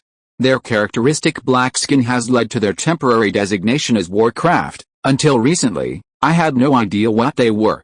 However, recent intelligence reports indicate that a forest near the New Century capital, known as a primeval forest, boasts tall trees of diverse species. The forest, known as the Ager Forest, covers over 5 million square kilometers. Recently, rumors of a large, unknown beast have surfaced there. A village on the border of the Ager Forest was attacked by an unprecedented black monster, completely annihilating it and causing numerous casualties. According to reports and photos obtained from villagers, the monsters are covered in black fur, the size of a full-grown cow, with terrifying red eyes, massive limbs, and sharp claws. They are stronger than a bear, more skilled in combat than a tiger, and extremely aggressive. The creatures are called Warcraft because of their dangerous nature. Their black skin and ferocious features give them a demonic appearance. After word of the incident spread, it received significant attention. The first intelligence reached the top brass of this New Century city. Naturally, action was immediately launched. The first batch of Mecha units headed to the Ager jungle to investigate the monsters. 2 weeks into the mission, the situation was beyond their expectations. Many Mecha units were killed, some were missing, and there were numerous casualties. The initial unit was completely underpowered. Since then, additional reinforcements and stronger units have been deployed to the Ager jungle to conduct further investigations. I was one of them, considered an elite rank. Therefore, I took a leave of absence at the beginning of the semester to join this mission. The threat of monsters must have reached the top brass, and this issue seemed imperative to address. One of the mission's requirements was to prevent excessive destruction of the pristine forest. That forest is a rare resource, home to many incredible species. Guanling was also with me in the cabin. Her participation on this mission was quite rare. Okay, we're almost at our target, I said. Really? We're almost in the forest. The surroundings are so beautiful, Guanling responded. You're right. This is my first time in a place like this. Yeah, me too. It's a huge forest. After all, our landing point is northwest. We're almost there. Prepare to land, Okay, Guanling sat quietly as the mech descended toward a clearing below. A moment later, the RZ landed in a clearing amidst the dense forest. There was a sound of landing, and it landed on the clearing. I opened the cabin door, and a ray of light from outside shone in. I stood up and prepared to walk out of the mech and onto the deck. I could smell the fresh, quiet, and fragrant air around me. This was the forest, a stark contrast to the city I'd been in. Looking out, I saw a beautiful, endless expanse of green. The sky was clear, and I immediately jumped from the deck to the ground, which was covered in fallen leaves. It's truly incredible. This mysterious forest makes one want to linger. I'll come down too, Guanling said, leaping down. She landed as light as a swallow, landing right next to me. I held her hand as she landed, though that might not have been necessary. That's great. We can explore here, Guanling sighed, gazing at the endless greenery around her. Indeed. But we have a mission next, don't say that. It's rare for me to come to the outside world with you. Let's go. Let's get to the rendezvous point first. With that, we began to head into the forest. We needed to be prepared for the journey, as we still didn't know what the rumored warcraft was. I've prepared lunch. If you get hungry, we can find a place to eat, I know, but it's time to explore now. If you're listening to this novel on a channel other than Fanfic World, it means they downloaded and uploaded it without effort. We cordially invite you to visit our channel, Mundo Fanfic Novelis. There you'll find the original version of this story and you can explore many other novels of various genres. We're waiting for you to immerse yourself in a world of incredible novels. Chapter 49, Agar Jungle. We traversed the forest, encountering numerous wild animals, including snakes and rodents. However, we had yet to encounter the monster we were targeting. It seemed our fate hadn't arrived yet. Just then, a white-blue mecha flew through the air, like a streak of light. It seemed to notice the two of us in the forest below and suddenly turned back to descend. The mecha came to rest in a clearing not far from us, and a man descended from it. He had neat short hair and a solemn face. He saw us and approached. We all knew that man. He was Xingze, a well-known figure at the Holy Water Spirit Academy. Xingze and Senior Guanling, long time no see, Xingze said. Long time no see. Why are you here? I replied. I'm also the executor of this mission. I just received it not long ago, really? So where are you going? I'm going to the rendezvous point in the north. I see, Guanling then said, you're also elite level. Stop calling me senior. Age doesn't matter. We're equals. No, you are. I have to go to the rendezvous point on the other side. I'll take my leave now. Guanling looked on with almost indifference. Over the past year, Xingze had indeed received some guidance from that master and practiced with me. His strength had also reached elite level that year. A moment later, Xingze boarded the mecha and flew away. We continued on our way, following a natural path through the forest. The ground was soft, and the chirping of birds filled the air. The walk was refreshing, and I felt truly refreshed. We continued weaving through the trees for about an hour, and it was almost noon. According to a reservation, we should be nearing the meeting point. Let's stop for a while. Xingze, you're hungry, so why don't we find a place to have lunch before we continue? Guanling said. Hearing this, I immediately thought it was a good idea. Okay, let's rest for a while. We'll still make it to the meeting point anyway. Okay, let's find a nice place to sit down. With that, we continued on our way. After a short distance, we saw a slightly open area ahead, perfect for a rest stop. Let's go under a tree over there, I said. Okay, not far away, there was a dense, massive tree, providing shade from the sun, making it a good camping spot. We each headed towards it, and as we reached the tree, I suddenly noticed something. I'd known there were plenty of magical beasts in this forest, and now it seemed I'd encountered one. Near the edge of the bushes not far away, a creature covered in black fur, about the size of a bear, perhaps even larger, with a dull gaze and bared fangs. Is that a magical beast? It should be. It looks a lot like the one in the photo, and it exudes an aura unlike any other animal, I said. Then, the monster known as the magical beast seemed to notice my presence and glanced over. It's coming, Guanling said, hiding behind me. That's perfect. Let's see how powerful it is. With that, I began to move forward. Seeing me advancing instead of retreating, the magical beast growled and lowered its body, as if about to attack. In a flash, the massive black creature lunged at me, its speed unwavering, its claws bared, ready to strike. I spun around, but the magical beast, with the force of a tiger, spun and bit back. I leaped away, a rainbow cloud appearing beneath my feet as I drifted through the air to the other side. The monster, a bit overwhelmed, shook its head twice before turning to look at me again. It opened its pitch-black maw and roared, charging forward once more. I flashed with a black sword in my hand, severing its protruding teeth. The monster roared even louder in pain, its severed mouth shrouded in a layer of black mist, and flesh and teeth gradually grew back. With astonishing vitality, it attacked again. This time, I slashed through its body with my sword, and it groaned and collapsed. Even though it's seriously injured, it still charges forward fearlessly, a creature that defies death. Is it a living thing? Probably not. Look at that smoke, Guanling said. I looked ahead at the remains of the monster. The black aura gradually dissipated, and its body faded, becoming a pile of broken wood. Wood? Is it really wood? No wonder I can't tell it's a living thing. Is that black mist the truth? I said. No, there's a lot of information about monsters turning their remains into minerals after being defeated. That's just energy, or maybe magic, so they're not a single entity at all, perhaps not. Even if they're split, they still have individual consciousnesses. Are you really confused about the truth behind their appearance? Yes, I'm not very knowledgeable, so I can't see the truth. No, we've spent so much manpower, so let's just stick to the mission plan, I said. Then, as planned, we headed to the shade of the trees and had lunch. We encountered a monster and took some of its remains, which was enough to cover the mission. Guanling brought out her lunch. We had already spread out a blanket on the ground. We'd just have a quick lunch. That one before was pretty good. What? The thing that appeared in the air, the rainbow clouds. You're right, it's part of my power.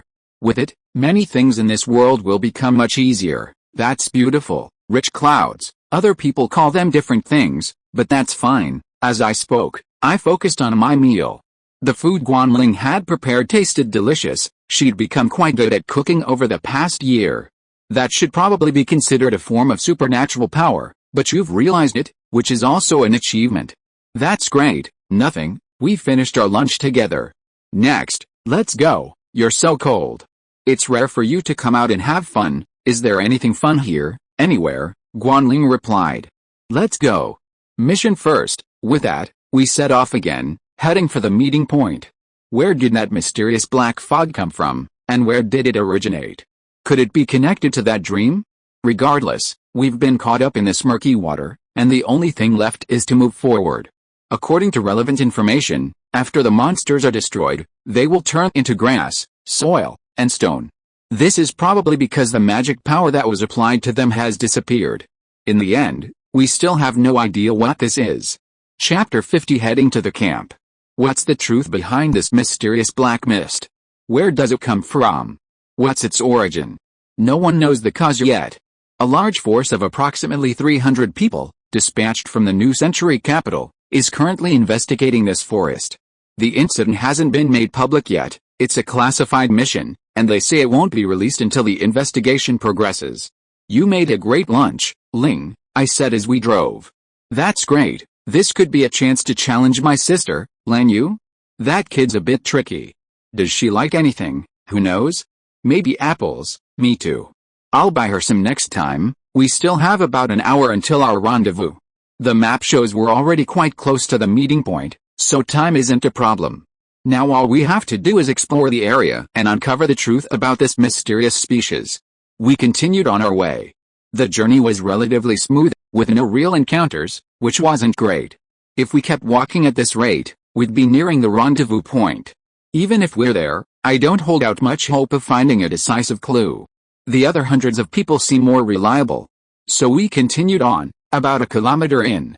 The rendezvous point was right in front of us, just ahead through the jungle. Suddenly, we heard strange noises around us, the sound of some animal. We weren't familiar with it, but it must have been a bird. It wouldn't be unusual in a forest like this, a bear, an eagle, or something. As the aura drew closer, I sensed a growing menace. Glancing in the direction of the menacing aura, I suddenly spotted a dark figure swooping past a nearby tree, perhaps 50 years old. It darted through the dense branches and foliage, heading off in another direction. For a moment, I couldn't see where it went, but the swaying branches indicated it wasn't an illusion. Looks like another monster has appeared. If I'm not mistaken, it seems to be flying over, Guanling added. Flying type. Intelligence reports also mention the existence of this type of black monster. It was newly discovered after the initial search team suffered a devastating defeat. It's said that flying types pose a significant threat to mecha units, often launching surprise attacks. The next moment, the target seemed to move from the side to directly behind me, accompanied by an overwhelming surge of ferocious energy. In that instant, I transformed my sword, accurately sensing my position and distance, and slashed through it. A dim light flashed, and just as the creature was about to strike with its sharp claws, it was split in two. The light swept through it. After being split in two, it fell to the ground. It was a monster somewhat resembling a pterosaur, pitch black with dark eyes. Its body was beautifully cut open. After struggling on the ground for a few times, it lay motionless and began to fade. It was about the size of an adult, but its wings were exceptionally broad. I retracted my sword with a light dance, and Guanling and I watched the transformation of the monster's remains. There should indeed be countless monsters in this forest, so encountering two is normal. That's true, but its aggressiveness is quite strong, unlike before, Guanling said. Is it because of its different type? Never mind, there's no point in considering that. A moment later, the pterosaur-shaped monster transformed into a pair of rubble, and the black mist dissipated. Take some of them back to the rendezvous point. Okay. With that, we continued on our way, passing through a dense forest. Ahead, we reached an open area with a few small buildings, simple barracks for the mecha troops. Numerous mechas were parked nearby, and my mecha was still on standby several kilometers away. But right now, in the center, countless natural-shaped mechas were parked. Surrounding them were groups of people, scattered in several areas, their gaze fixed on the black monster before them. The situation now was that there were multiple black monsters surrounding those people, no fewer than 5 in number. The mecha users were currently engaged in a state of combat. This is really not peaceful. No way. We should have been prepared for this when we arrived here. I had sensed the chaotic aura ahead a moment ago, suggesting that several people were engaged in some troublesome activity. As expected, it was indeed the case.